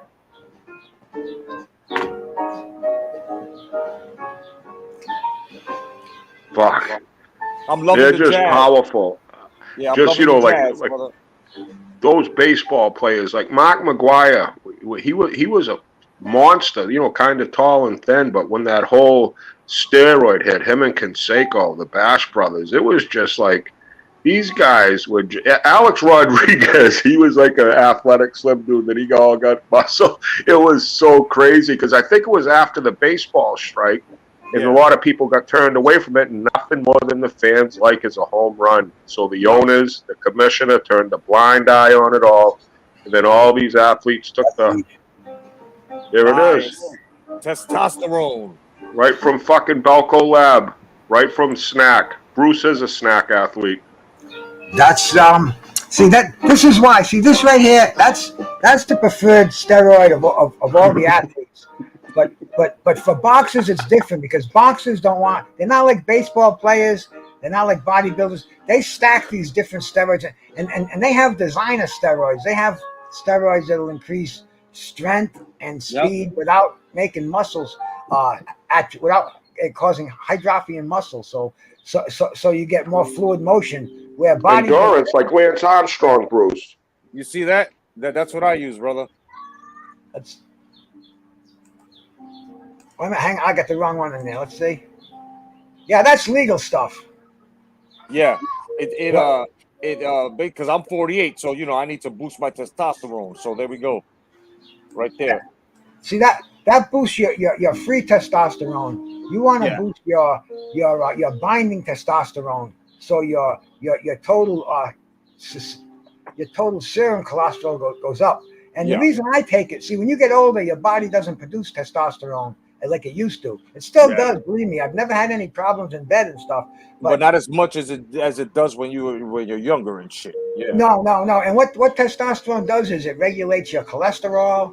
Yeah. It regulates your kidney functions, your liver, everything. Yes. It's almost like the fountain of youth. So they're selling a lot of these GNC supplements, like the one you have. They're really promoting testosterone release. And see, the best way to do it, Jedi. How old are you, Jedi? I'm 48. Oh, bro, you should go see your doctor and have your fucking T&E levels checked. And I'll bet that you could probably and don't take those pills for a month before you go there. And I'll bet he would probably give you testosterone replacement therapy, which is what those pills are trying to do. But instead of going through your fucking liver and having a breakdown and everything else, you get what you're ultimately trying to get. You could get that without fucking having to buy that. What's that shit about? $40 a bottle? That one's 58. 58. Wow. Yeah, 58. That's my second bottle in the last 4 months. Yep. Yeah. The ultimate thing that those promise to do is to put more of this into your system. Yeah. So believe me, at your age, at my age, when I was 50 years old, I knew it was going to happen because I talked to so many guys who are bodybuilding like me and who did a cycle or two. Yeah. After you stop doing that, your levels go way down, and you can get this. And at first, you wanted to give me the cream, right? I said no fucking way, man. I know people who had the cream. They put it on their fucking underwear. Their wife washed their fucking underwear, held it. All of a sudden, their fucking wife's got little mustaches going on. I told them. Oh shit! I told him. I said, no way. My wife will divorce me if I get that cream. So he says, all right, man. He says, come in for the injections every 25 days. Yeah. And I said, Doc, I can do this myself. And he says, all right, man. He gave me the needles and everything else. So every fucking 20 days, I just have to remember to get it because it's funny. See, I get 3 different medications. I get a high blood pressure, I get a acid reflux, and I get testosterone. The high blood pressure and the acid reflux, they remind me and they fill it automatically. But the testosterone, even if it's got 5 refills on it, I have to call them up every 20 days and remember, and I forget a lot. So, it's like I don't understand that too. What am I going to do? Abuse it? Right. I get a little tiny bottle, it's like a half a fucking cc. It's a real small dose. Therapeutic effects. Something that would make mad chatter fucking it would turn, Scotty Pemberton's coming out of retirement. I wonder why. Who? No, Scotty Pemberton from Rhode Island. Bruce has got him on the testosterone. He keeps getting a refill. Hey, believe me, man. The gym that I trained at, it was a pipeline, and they knew who was taking the shit out in California. They knew who was taking it out in fucking Reynoso's gym. They knew who was taking it out in fucking Kronk gym. It's a very, very small circle because they have these gurus who put together these cycles and send them to your house. Amanda Holyfield was on the fucking mailing list. Bruce. Oh yeah. Bruce, now this fight in Saudi Arabia, I haven't done any research on myself and all because I know different places have different rules. What is the drug testing? That I don't know. I don't know if That would be interesting to see. They're probably going to have to go by the WBA, IBF, and WBO rules. Yeah. I would imagine. But you're right there, man. What is the drug testing?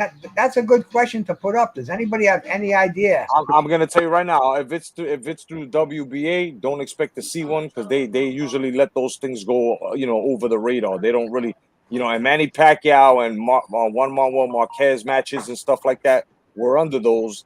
And come to find out, out of their 4 matches, like out of 3 of them, they didn't even test. You know what I'm saying? So, and that's with the WBA and other fights as well. If it's the IBF, they're a bit more strict. I think they're the strictest ones out of the WBA and WBO. So it's most likely. But look at the size of fucking look that shit look like the Juggernaut versus fucking Colossus and shit, bro. Bruce, he's grown since that picture.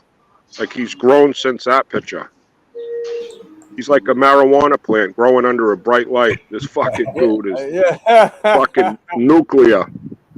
Oh yeah, AJ's getting fucked up. I just want to say, Adrian Broner, my man, listen, not that I don't like you, but I do need you to do me a favor if you do accept this fight, bro. Raleigh Romero wants to fight you at 140, son. I think you should take that fight and fucking close this motherfucker's mouth, please. He called you out yesterday. He called you a punk. He said that you a bum, and we need you to actually come and close his fucking mouth. So please, Adrian Broner, after you're done with this dude, if you're on the comeback trail, please take a Raleigh Romero and then go fight a Tank Davis if you're able to do that, my man. All right, stop writing. Thank you. Stop writing. Stop writing. Gary Ganou's nuts, aka Floyd Mayweather Jr. Please stop it. He's never gonna give you a chance. You messed up by letting him take your revenge fight against Marcos Maidana because you thought he was gonna actually hook you up and he didn't. So basically, you've been calling him out. You've been asking for his help. He hasn't been answering. So my best thing for you to do is destroy his stable. That's all I gotta say about that. We do got Herkovich next weekend too, Jedi. Filip Herkovich against the Chinese giant. Yeah, that's gonna be crazy. Yeah, that's a good. That looks like a pretty good undercard. I can't remember, but I do remember Herkovich is on it. Yeah. There's a couple of other good names on there, but they're not fighting any other good names. Let me see. I can scroll down and check that undercard. And that's next weekend, right? That's next weekend. Yeah. Callum Smith is on the undercard. Badu Jack is on the undercard. Yeah. So it's definitely going to be interesting. And you know what the nice thing about that is too? It's going to be earlier in the evening because it's yeah. So we'll have some, and we'll be able to see the Adrian Broner Omar Figueroa fight right after that. Yeah, you know why I like when they show. We get to see Figueroa's sister. Oh yeah, hell yeah. Oh yeah. Hell yeah. You know, and Navarrete too, bro. I mean, there's a lot of fights next weekend. Hell yeah. Yeah, Navarrete. Fucking Oscar's favorite boxer, Nico Ali Smith is fighting too. Yeah, baby, Oscar that's right. That's right. That's my fighter too, bro. That's Ali's grandson, son. Yeah. Come on, you gotta respect him. He's doing it right, bro. He's climbing the ladder correctly. He ain't skipping. You know what I mean? He ain't no hype job. He even said he ain't firing Sugar Hill. That's what I'm saying, bro. Yo, good riddance to Tyson Fury. Goodbye, motherfucker. Yeah, goodbye. Goodbye, bro. You know what I'm saying? In the words of the Macho Man Randy Savage, oh yeah, you're a coward. Yeah, you couldn't stay and meet anyone else. Yeah, you had to go off. You had to go off and run into the sunset. You're a coward, dig it, yeah. You know what I'm saying? I ain't trying to hear Tyson Fury no more. This has been the most how do you say distracting motherfucker in boxing. He always called out, rode on the coattails of Joshua, rode on the coattails of you know what I'm saying, of guys that he knew he was gonna fight. He tried to do it with Usyk, and that's just basically it. Even though I don't believe he's retired because he said this shit prior to the fight, he ain't retired. He's just retired for the moment. But I really do hope he doesn't come back because I'm tired. I'm tired of him just saying, "Oh, I'm out. I'm in. I'm out. I'm in." What do you think? Everybody's gonna stand behind you and say, "Oh my God, Usyk, you better fight him instead of Joshua because he's gonna leave. We don't care, bro. You want to go walk up into the sunset? Go ahead, because we know you're like $200 million rich. We don't give a shit. You know what I'm saying? We don't care. You know what I'm saying? We just don't care, man. We just don't care. Don't care no more. Yeah, bro, I'm done. I'm done. I mean, look, what he did against Wilder was he took the WBC strap from the clutches of you know what I'm saying, non-contention. And I'm glad he did that. But then come to find out, this man does it too. So it's like, damn, bro. The only guys that are actually gonna move them belts and fight contenders and have defenses, bro, that where we can actually be promised record-breaking defenses, bro, hopefully, right?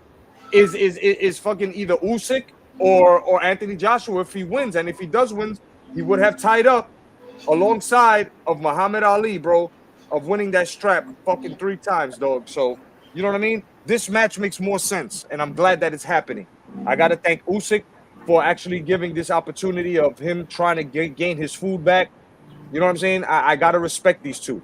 But Tyson Fury, bro, my man, you can go somewhere, bro, and do whatever you want. We don't care no more, bro. And me as a former boxing fan of yours, I'm highly upset, bro, because you lied to us once again. You said that you would wait for the winner, and instead you're off. You're out of here. So go ahead, bro. Skate on out. You're right, Jedi. But you know the problem with me is I watch Jake Paul. You know.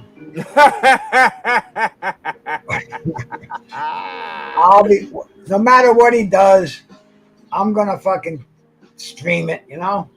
Yeah, I'm gonna illegally stream it. I'll see it. I can't stand the fucking. When he said he was gonna fight Chisora, that almost made me fucking blow gears. That was the most pitiful fucking fight. You just fought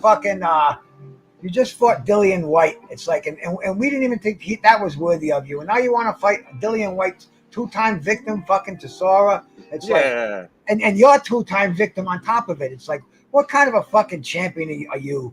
Ali wouldn't do that. Nope. Fucking nobody would do that. Larry Holmes wouldn't pull that shit, man. That's right. That's just right. Bullshit. That's so unfucking worthy of a heavyweight champion of the world to talk like that. So fuck.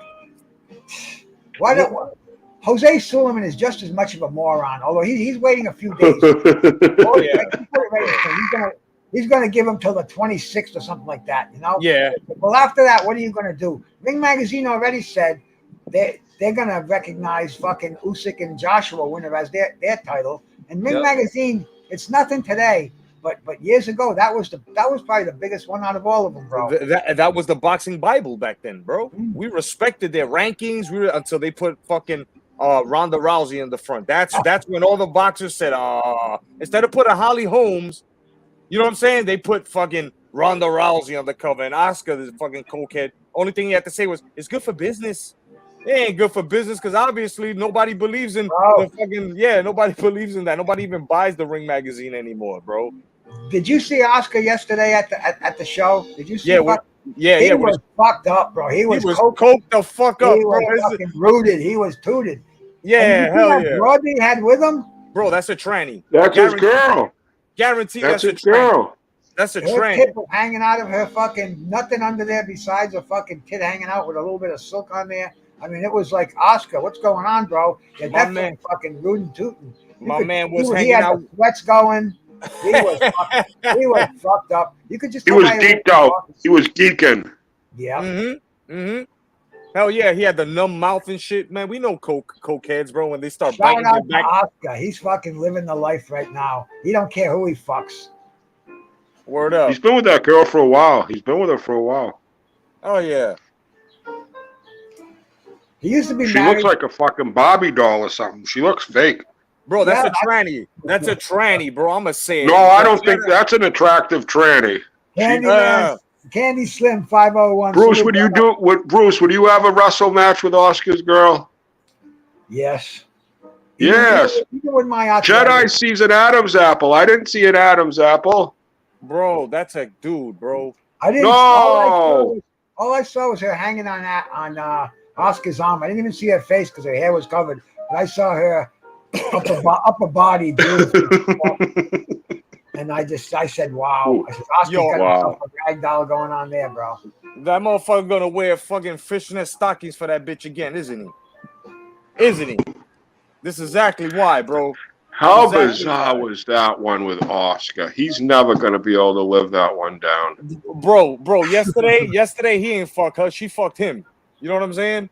I'm gonna keep it real. No, Jedi. I'm gonna keep it real, bro. That's a transformer, bro. Now, did Oscar have a? But what a tough dude, though. Regardless of what he does outside, the boxing circle, he was some fun. Yeah, I can never take anything away from Oscar De La Hoya as a fighter, bro, as an Olympian, and at the same time come on, man, 6 weight divisions, bro. Come on, Oscar De La Hoya is nasty. He's an awesome dude, bro. But now the secrets, bro. Like the Isley brothers in between the sheets, kiddo. That's some weird shit. No doubt, brother. That's some weird shit, Chad. You know what I'm saying? Yeah. He likes cock in between the sheets. Yep, that was a wicked curveball, though, when that came out. Right on the cover of People magazine, I think. I'm like, no. Dad, I'm not gonna lie, that shit hurt my feelings, bro. It did me too. And I went around 3 days defending that motherfucker, talking about that's Photoshop. That's Photoshop. Until they came up with the features where you can pull in the phone, right, and bring the pixels closer. Bro, that was lipstick on his lips, mascara on his eyes, bro. My man had the fishnet. Bro, Oscar He went all pigeon. He went pigeon.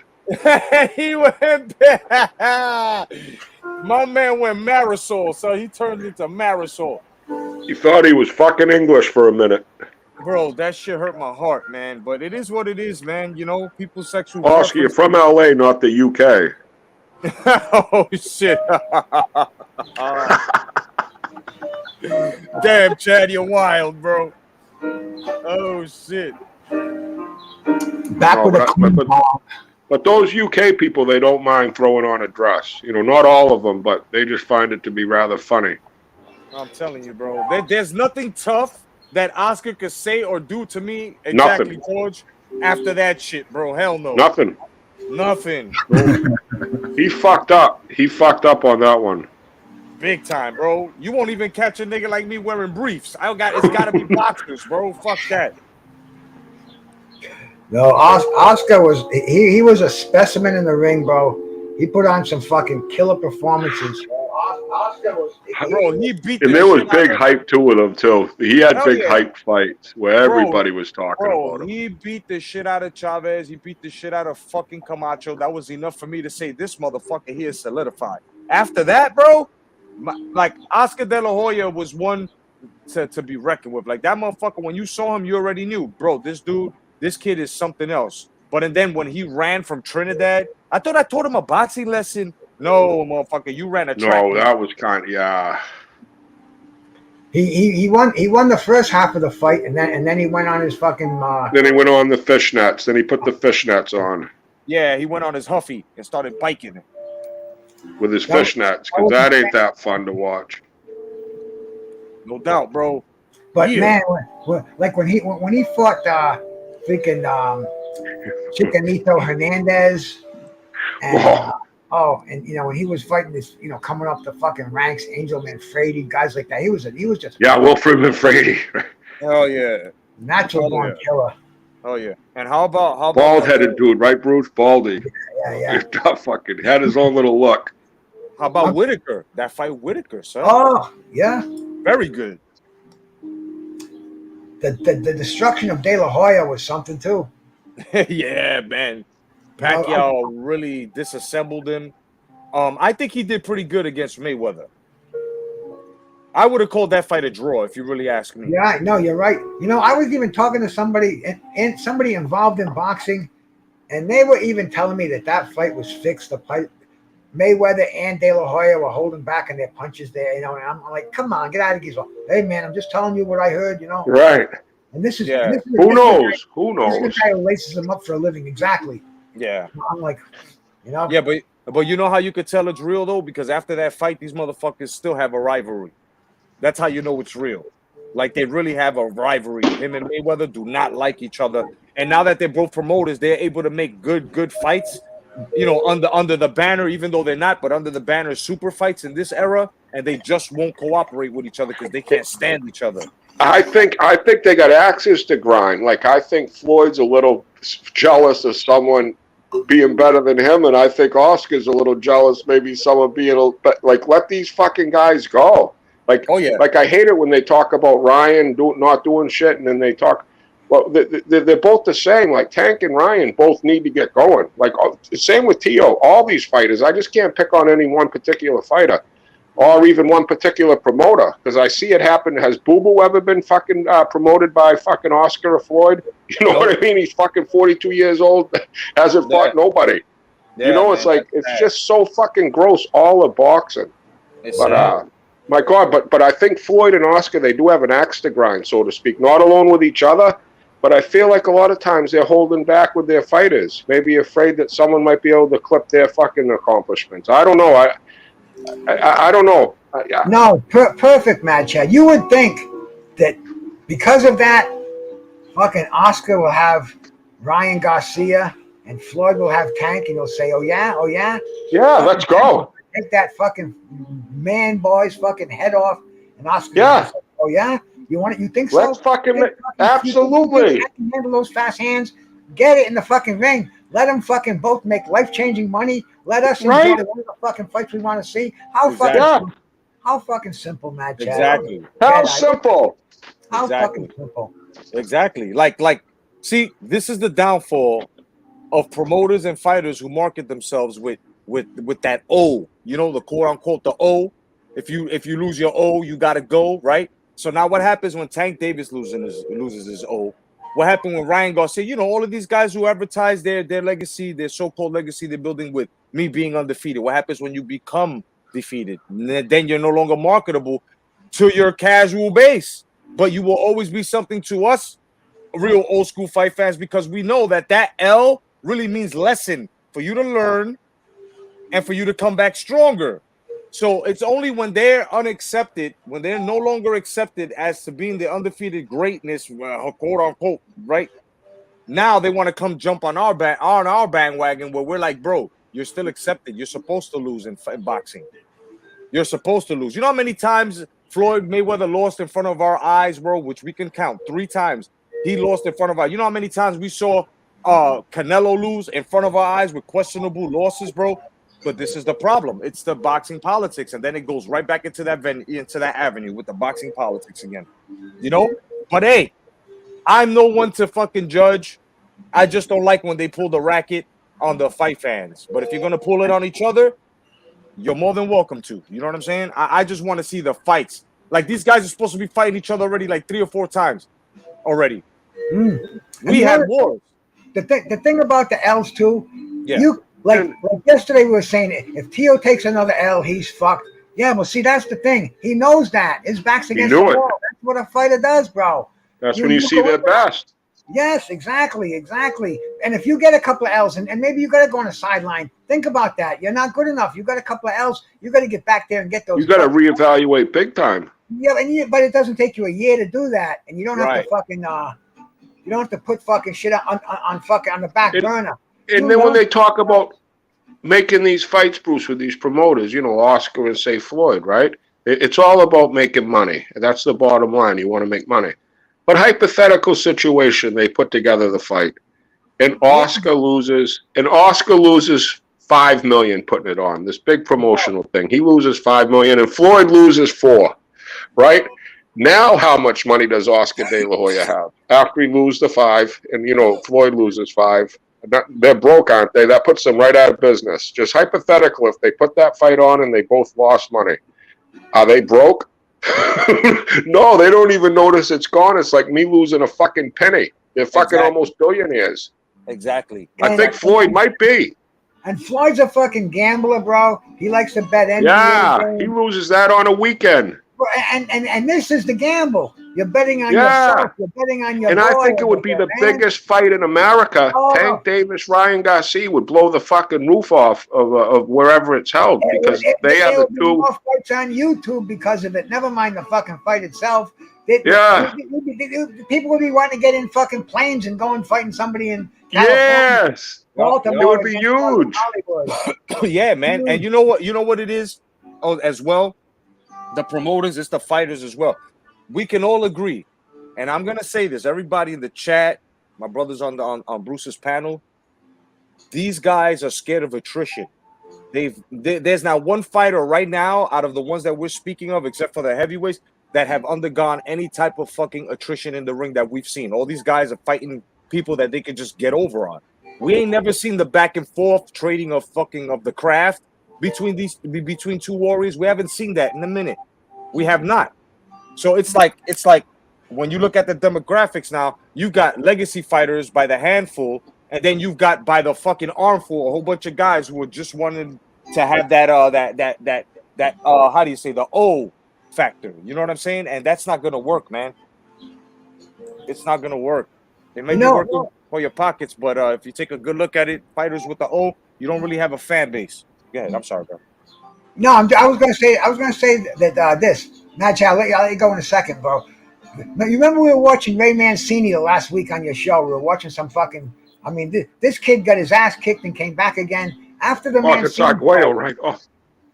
After he got beaten by Mancini, he came back and he fought this guy Ernesto Espana. He was a former WBA lightweight champ, and he fought him 3 weeks later, I believe it was, in Ohio. And somebody put a Twitter on that, because I go to Twitter now. I just started doing that the past couple of months, and so I fucking said something about it. And fucking Bruce Trampler, you know who he is, bro? He fucking well, he's a big promoter for Top Rank. I mean, he was like a Lampley. Bruce Trampler. No. Trampler. You could Google the guy, and he mentioned something about the fucking hey, A-Rod El Chino Band Boxing. Salute my brother. Thank you for coming by, man. Salute, bro. And it's a good feeling to do that, but it emphasizes these guys. You get an L, Mancini with the Golden Boy coming up. Aguayo could have popped that fucking balloon, would have been long gone.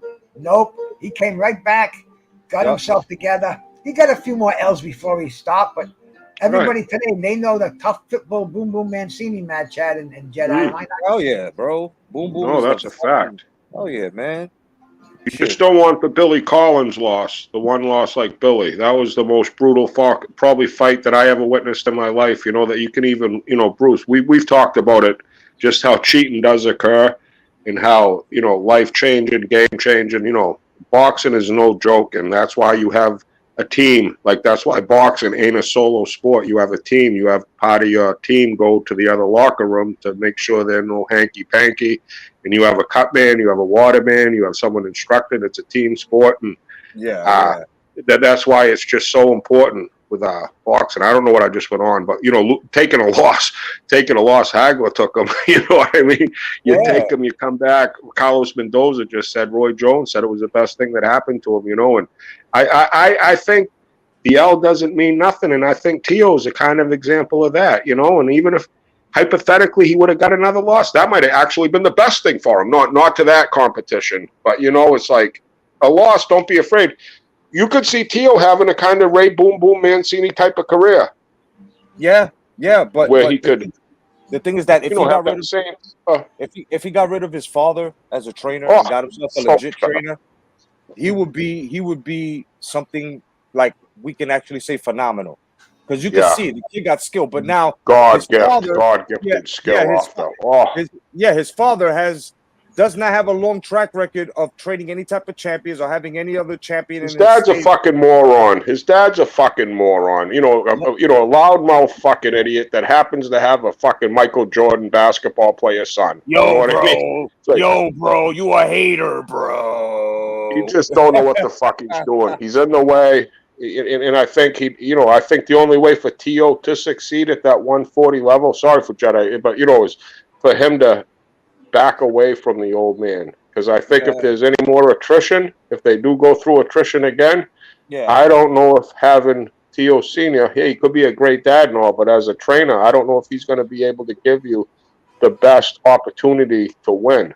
You know what I mean? And I think that's what it's about, your opportunity to win, give you the best chance to win. And I think it's gonna come back to bite him in the ass. I could just see it going in the 8th, 9th round, him fucking behind on the cards. The old man saying, "What the fuck are you doing? I got some cold Bud Light at the fucking hotel." The fuck? What are you doing? Knock him out. Touch him up and knock him out. I got a whole line. I got lines to bump, bro. Hurry up, got a fucking 8-ball waiting. Get him out of here, kid. Chop, chop. Let's go. I already lost 50 grand. He was supposed to take him out within 6.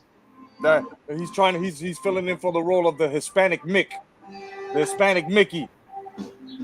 Hell yeah, man. Shout out. Yeah. Honest to God, the connection, people mention Punch Drunk a lot, but I thought about him last night during the fight. I'm like, just let Tio win for this guy, because he was like all in. That was like my last little recollection with Punch. He's cool. Punch is cool. Never had beef with the fella or anything. But no, never either. But the accident kind of threw me for a loop. No. Well, what got me about Punch was this. You're right. You're writing for the guy. You know that Teofimo was wrong all this time, and then when Teofimo's father stopped talking to him, he just stood silent about it. So that's why everybody was like, "Oh, you a Teofimo dick rider and stuff." I mean, he did that to himself. You know what I'm saying? You just don't go and cape for any fighter. You're supposed to have boxing journalism, right? You're supposed to have a point where you're supposed to be neutral. And it just Punch Drunk was just riding too much for that one fighter because he was Hispanic. And so when you start speaking about racism in boxing and that people shouldn't be, putting themselves in a group where, you just don't root for just one fighter, especially because of race and ethnicity, and you do it yourself, people are going to look at you like you're a big total contradiction. And that's what happened. Sorry to say, but that's what happened. You know what I mean? Teach, salute my brother. Salute to my brother Teach out there. Thank you for coming by, bro. Teach. What's going on, Teach? He's good for boxing. The whole shit show is good for boxing. Tio, the fucking old man.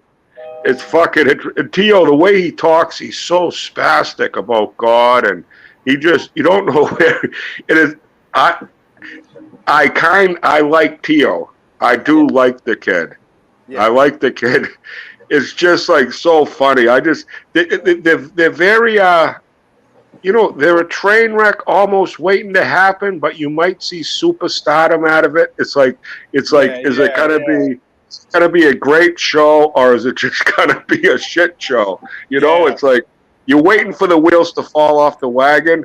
Let's see how far this team takeover can go, Bruce, because I think it's pure entertainment, all in all, and I think that's why we're all into for boxing, all in for music and art and movies. It's the entertainment of it. And I think this Lopez team is some fucking entertaining. I would love to see Teofimo's father argue with Angel Garcia. I would love to see that shouting match, bro. I would love to see these two fucking arguing with each other, Angel Garcia and fucking Teofimo Sr. I want to see Devin Haney and Tio go at it, man. Those two old men. They got beef. They were on the co-main event there, bro. They were going at it like that's another fight. Why don't anybody talk about that fight anymore? J-Man, Greyhead, salute to you, my brother. Because it's Cambosos. Haney's got Cambosos. They had that rematch clause. That's why I never understood Haney should be fighting this one and that one. I'm like, do you guys remember the whole thing when he signed this whole contract? All the stink was he has to fight 2 times in Australia against Cambosos. What the fuck's Haney doing? Do you remember? I just remember that like it was yesterday, and I'm half fucking brain dead. And then people are saying, why ain't Haney fighting this one? He should be fighting Loma. He should be. I'm like, you guys understand that when he fought Cambosos, he had a rematch fucking clause. He's fighting Cambosos next. Haney can't fight nobody. Am I thinking something different or no? Cambosos came right out and said he ain't taking step aside money. Yep. Yeah. And that's bro, that's boxing today. You not only sign a contract for the fight, but you sign your life away on most of these fucking deals. That's why they're not being made, because look at fucking Bud Crawford. He can't fucking sign a contract. He can't find anything that suits him. There's so many rematch clauses. and fucking long-term fight deals and fucking. I mean, it's ridiculous today. That's why fights aren't being made because there's just too many lawyers involved, too much overwhelming bullshit for us to handle, for fighters themselves to handle. It ain't just Ali and Frazier fighting anymore. Now you got fucking Frazier's lawyer, his corporation, his fucking 50 million YouTube followers. The whole fucking I say it all the time. It's just like what Mike Tyson said. In my days, you know what I'm saying? We were gladiators, we were warriors, right? And in this era, right? These guys are just businessmen. That's all they are, a bunch of lawyers, a bunch of accountants. You know, they can't do what we did. And that's exactly what it is, bro. A whole bunch of businessmen now. Like, it's ridiculous. It's ridiculous.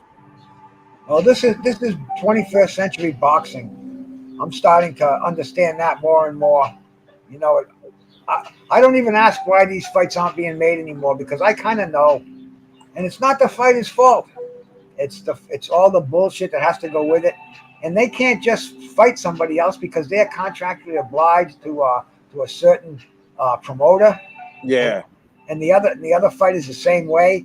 You know, they sign their life away at too early a stage in their career where they can't go out and fight 4 or 5 fights a year. Yeah, man. It's not part of their guaranteed contract. Yeah. It's fucking it's the way boxing is, and I accept it. So I don't get high blood pressure when I say, well, what the fuck? Why is Timo fighting this fucking guy? Fucking I can't even remember his name anymore. Fucking Campa. Yeah, Campa. You know, Pedro. I'm just happy to get the fights, and it's the way it is.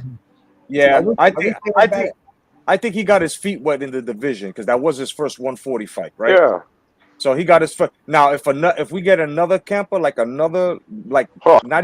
not even mid-level, but you know, we get a starting level ass motherfucker in the next tier female fight, then he ain't serious. He's gonna do exactly what Tank Davis and the rest of these guys are doing, and that's fight the lower tier fighters within that division. And then unifying the alphabet belts instead of the real belts. You know what I'm saying? You know. Now you know how like sometimes I'm sorry for changing, but I just something thinking. I'm something thinking. I'm half fucking stupid. But like, remember they had the purse bid for the Tio Cambosos and Triller came in. We're like, whoa! Everybody's like, oh my god, Triller's like, why wouldn't they just sign the Bud Errol Spence and put it to purse bid? Because that would be a huge fucking purse bid. Yeah. You know, Tyson would be in on it. Like a few maybe NBA players would say, hey, let's just go in on this and purse bid this fight, have it in LA Call. You know what I mean? I'm just saying, I don't, I like that idea when it has to be made. And there's a lot of people that have a lot of money that also and you're right, man. Why don't they co-op? Why doesn't fucking YouTube YouTube, absolutely. They would blow fuck. I mean, exclusive rights, they could do it. They could do it when there's no other way to watch it except on YouTube. They control fucking Google, for Christ's sakes. That's pretty much the internet. Yeah, you know what it is with these corporations? These corporations, if you've noticed, that's everywhere, right? What they do is they think that they know what we want, and they try to vice us with that. So the matches that we are saying that are pieces of shit matches and don't belong, this is what they think we want. Meanwhile, this is what they love. And they have no idea. They're so narcissistic and fucking full of money and full of shit that the reality, they don't have any like we do. You see? So this is why that's pure boxing entertainment what we're watching, bro. You know what I'm saying? It's not the sport. We're watching boxing entertainment. You know? It's fucking retarded, bro. It's like, man, I feel so bad, man, for the greats, bro, that have paved the way, son. I feel and disrespected at the same time. I'm more than sure, you know, Bruce Gas feels it. I'm more than sure, you know, but the whole thing is if we say it, then all of a sudden we're haters. We don't know shit about boxing. We're racist and other shit, but it's just the point that we've seen people like us, bro. We've seen greatness be born in that ring, bro. We've seen motherfuckers get themselves out of the worst predicaments in that ring within the sport. We've seen it. So it's like when we try to teach it or try to share it, with most of you fucking casuals, you guys get mad, and it's not only knowledge envy, it's just you're mad because you can't believe that you weren't there, but we're trying to share it with you. And then you also get mad that we have best of both worlds. We got the best of the real fighters and the best of this era of fucking fake fighters that consist of some real fighters. That's not our fault, bro. You can't hate us for that. And I also want to say, Dan Raphael, I used to like him. But don't believe a word he's saying. He's talking about the fight is going to be made in November between Spence and Crawford. I don't believe that one bit. They don't even have a date set. So don't believe it, bro. Don't believe it until these two motherfuckers are actually in the ring, going through fucking fight rules. The ref is explaining the fight rules, and they touch gloves. You know what I'm saying? Absolutely. Yeah. For sure. Don't even hearing anything. It's all bullshit. And again, it's almost like I'm getting watered down as a fight fan, Bruce. For what it's worth, I enjoyed the fights last night. You know, to be all honest, I enjoyed them. But hindsight's 20/20, right? When Xander Zayas was stepping into the ring, you know, the co-feature, I knew Xander was gonna win. Like I didn't know for sure because I didn't bet my life on it, but I think he was minus 6,000. You had to put $6,000 on Xander to win 100. You know, like he was a fucking favorite. You know, and then you get to the main event, and I knew Tio was gonna win unless it was a complete fucking Hindenburg. It was a Titanic type fucking thing. Like it was like I was hoping, you know, that's the only way it would have been a fucking lucky right that got him. Like, but I knew, and that ain't what I want to see. When I watch the NBA Finals, the World Series, I like seeing the best against the best. I don't know who's gonna win. It's kind of disappointing as a fight fan that loves competitive fucking, that's what I love sports. That's what I love seeing, attrition, back and forth, you know, people going on runs, the ebb and the flow, the beauty of the sport, the competitiveness that brings out the greatness. What we got to see last night was basically fucking Tio showboating. He just was showboating like he was a Harlem Globetrotter out there, fucking showboating, beating up a fucking, he was bullying. He was being a bully. And Xander Zayas, yes, he did what he had to do. He's 19 years old, but everybody fucking knew he was gonna. The minute the fucking fight started, it was a whole different class of fucking race car. You had a fucking Porsche facing a fucking Kia. You know what I mean? In both examples, and that's not good for the sport. That's not good because I just know people. I don't care what you're watching. You like to see competitiveness, and when you lose the competitiveness, it ain't fucking special. Exactly. I've been saying it for years, bro. All of these guys, bro, they sold their competitiveness out to the mighty dollar. That's exactly what's happening here.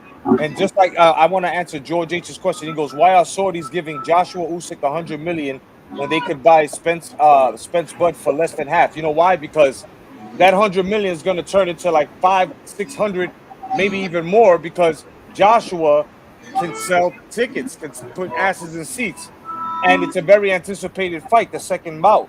As to the Spence Bud, when you got somebody like Spence and Heyman playing fucking games and keep telling the boxing world, "Oh, it's gonna be made, and every time you go talk to him, he's talking about another fighter.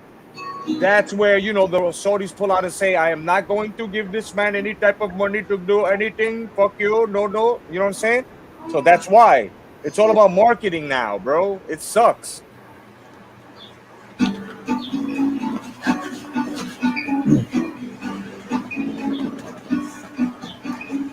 I know there's a lot of money on the desert over there. These golfers.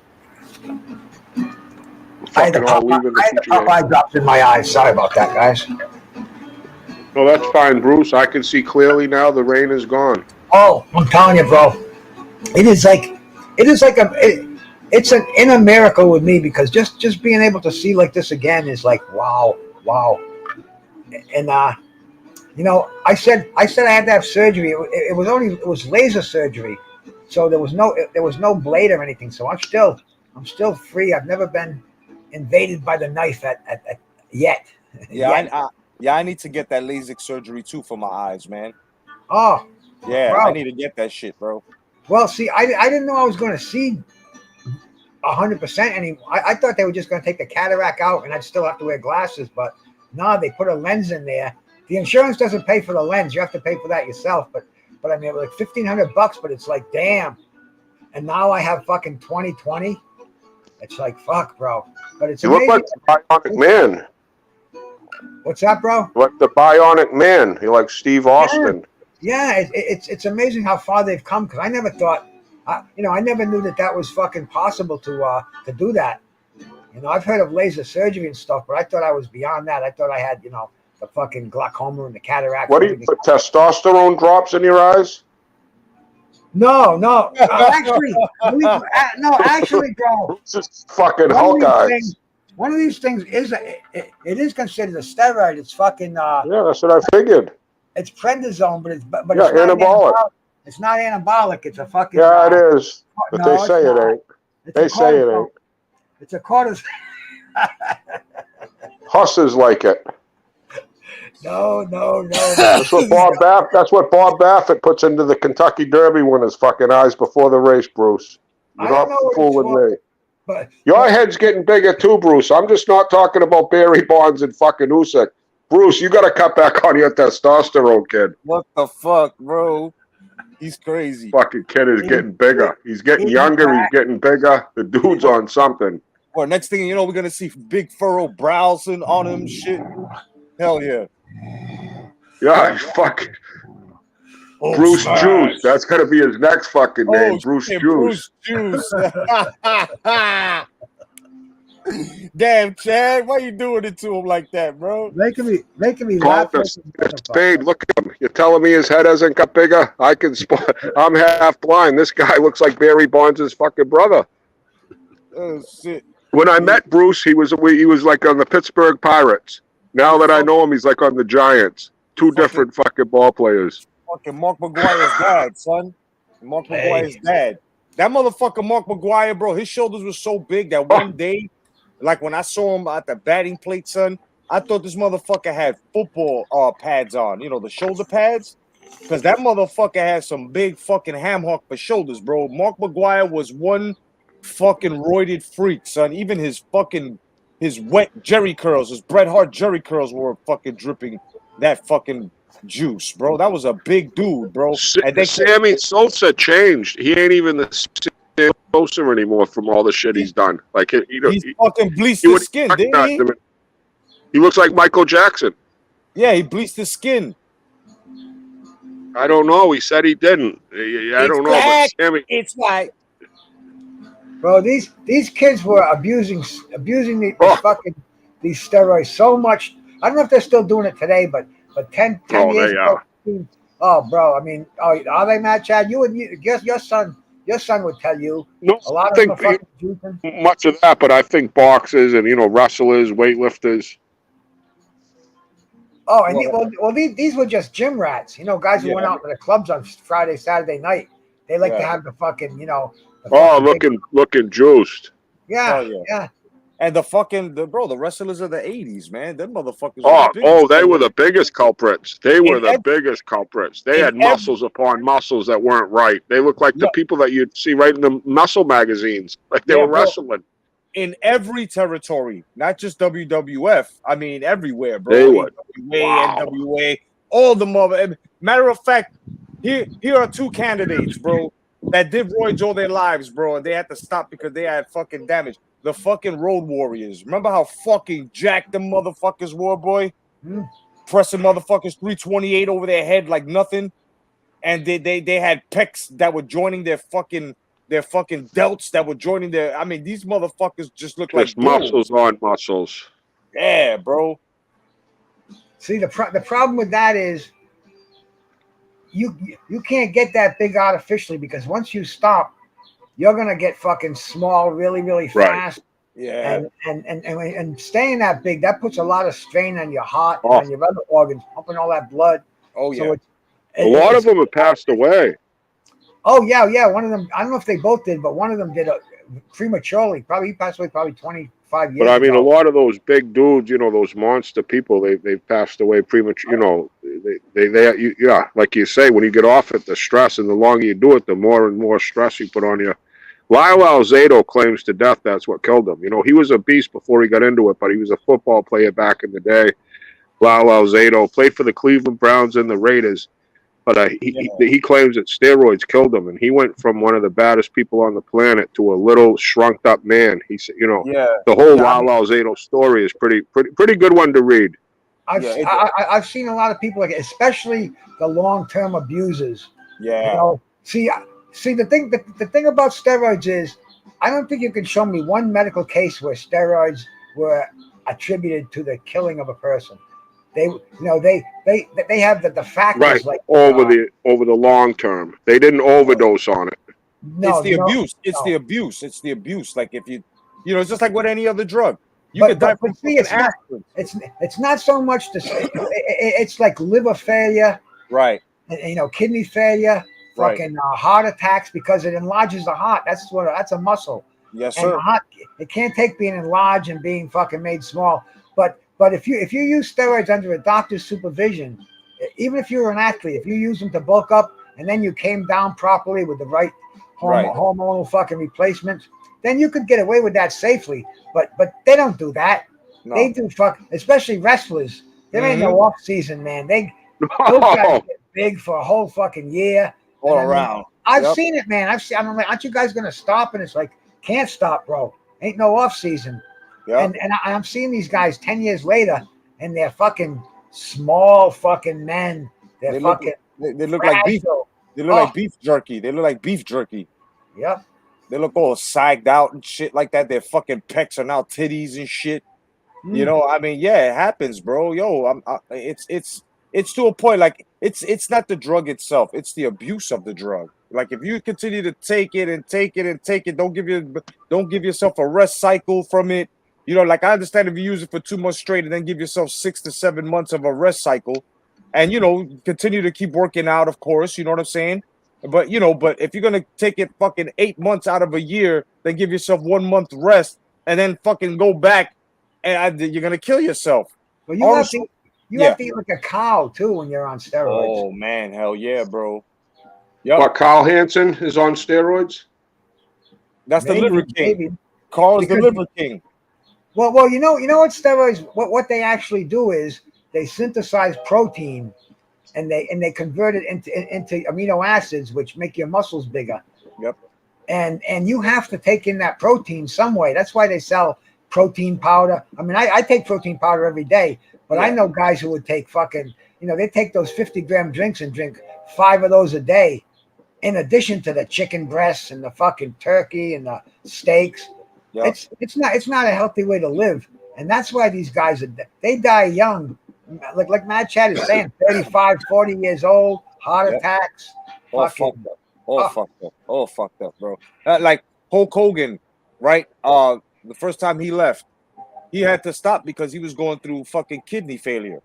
Then he went to WCW. How small did he look there? Exactly, because he had to fucking work on cardio and try to fucking not use the fucking roids anymore. Look what happened to Arnold Schwarzenegger. Reason why he left, it wasn't because of acting. They told him, if you fucking keep pumping roids, bro, you're gonna have liver damage. And what happened? He did go through kidney failure while he was the governor years later. He had stents implanted in his heart. He had to have he had to have open heart surgery, bypass surgery. Look at that. You know what I'm saying? So them things really do fuck you up in the long run. If they don't fuck you up while you're abusing, they'll fuck you up once you stop. All that damage, you know what I'm saying? It's like a bill collector. You do the damage to your fucking finances, and then next thing you know, they're calling you, they're knocking on the door, you're getting all types of mail talking about this is the damage, right? And that's what it is. That's the damage. Jedi. But then you look at someone, on the other end of the spectrum, like someone like Mickey Mantle, that put a lot of things into his body that were detrimental, that weren't helping him at the plate or field the ball. Ahead of, it's like a Mickey. Just imagine if Mantle was on fucking steroids. This fucking dude was like, but he was, they said you could smell alcohol on his breath. Like, he was probably one of the hardest living rock stars, right in the Big Apple. Good looking kid, Imagine he was imagine but Babe Ruth and think of just a lot of these athletes today that really put a lot of and even those wrestlers, they're rock stars. They're fucking putting in lines of coke that'll kill an elephant. You know what I mean? They're just partying hard. You have not all of them, but a lot of them really fucking had Andre. party. You had Andre the Giant who was drinking 2 kegs of beer every time he sat down and drank. 2 fucking kegs, bro. My man weighed 538 pounds. He was fucking 6'9", not 7'2". But it's just a body weight. This man would actually need 2 kegs to get fucked up. That is a big fucking dude, bro. Hey, I've said it a million times. You know what killed dozens of wrestlers? When fucking Vince McMahon put no smoking weed in the fucking wellness policy. Mm-hmm. Right. All the fucking guys, they went to see doctors. With the hard drugs, pills. Legally, they got the fucking Percocets. They got the fucking legally, because they all had injuries. They're going to be giving them oxys in those days. Exactly. And so, all of a sudden, these guys are having fun. They're ODing on these fucking drugs. Yeah. They don't OD on the weed, and they didn't even smoke the weed in the ring. They get out of wrestling. Right. They go to their rooms. That was a big fucking thing, right, Bruce? Vince fucked up there. Things fucked up there, exactly. Coke's out of your system in 3 days. Weed stays in there for 30 days. Steroided freaks that can't smoke weed. Go fuck yourself, Vince. You fucking weirdo. Yep. Oh yeah. This is why we're seeing a lot of these premature deaths, and I attribute that to fucking the prohibition on marijuana in the WWE. I don't know if it's still the same, but because it's legal now in fucking almost everywhere. Shit, man.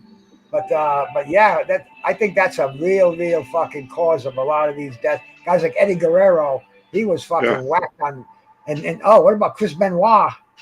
I mean, this is they're blaming it on steroids, but also these guys are taking fucking huge amounts of fucking Soma and fucking they were doing fucking what was the big thing they were doing? HGH. They were taking HGH. I remember HGH. Yep. Hell yeah. Mm-hmm. And you have to take insulin when you take HGH. So what happens to that is, if you take that over a prolonged amount of time, your body doesn't have to produce insulin. You become fucking diabetic, bro. You gotta take insulin every day. I've seen this happen to several people. Yeah, growth hormone was big. It was indetectable, so the athletes loved it, man. You know, Barry Bonds GH. That's why one of the reasons he never got caught. Yep, you're absolutely right, man. I also was gonna say, because what's up, Oscar Prince? He brought up Triple H. Oscar. I tell you right now, Triple H. Nico Ali Walsh. We almost lost Triple H like 3 months ago, and that's because of the steroids he used to take, bro. That heart failure. How do you think he got ready for WrestleMania? Fucking 29 and 30. And yeah, he was still juicing until the doctor said, "Oh, your heart's gone." Fucking transplant time or whatever the fuck he had, but he was juicing way too late in his career. That's fucked up because as old as he is, he's only he's not even older than I am. He's like 45, 44. And he's already got a fucking not a pacemaker, what do you call that? A defibrillator on his heart, bro. Yeah. Like I said, I don't know exactly what he has, but definitely that's from fucking prolonged use. Woo. That's crazy. Yeah. Hey Bruce, I gotta run, fellas. Jedi, Bruce, everybody swinging by. You know, Bruce, thanks for having me. Always a pleasure to hang out with you. I'm about to kill it anyway, man. Jedi, thanks for coming by, my brother. No doubt. You're welcome, man. Thank you for having me. Peace. Love you guys. Peace, Chad. No doubt. Peace, Bruce. Thank you, my brother. Thank you, my brother, Jedi. No doubt. Salute, my brother. Good boxing talk, man. Little boxing and bongs and whatever else came up today, man. Thank you guys for coming here, bro. I got to make a phone call right now. I'm going to call Darren, the Schoolboy Van Horn, and see if we're still on for Tuesday night. Tuesday night fights, bro. Check it out, bro. 7 p.m. Eastern time over here at Bruce Gas, Boxing, Jazz, and more. Appreciate it, man. I'll see all you cats later, man. Thanks for coming in once again, man. God bless you, man.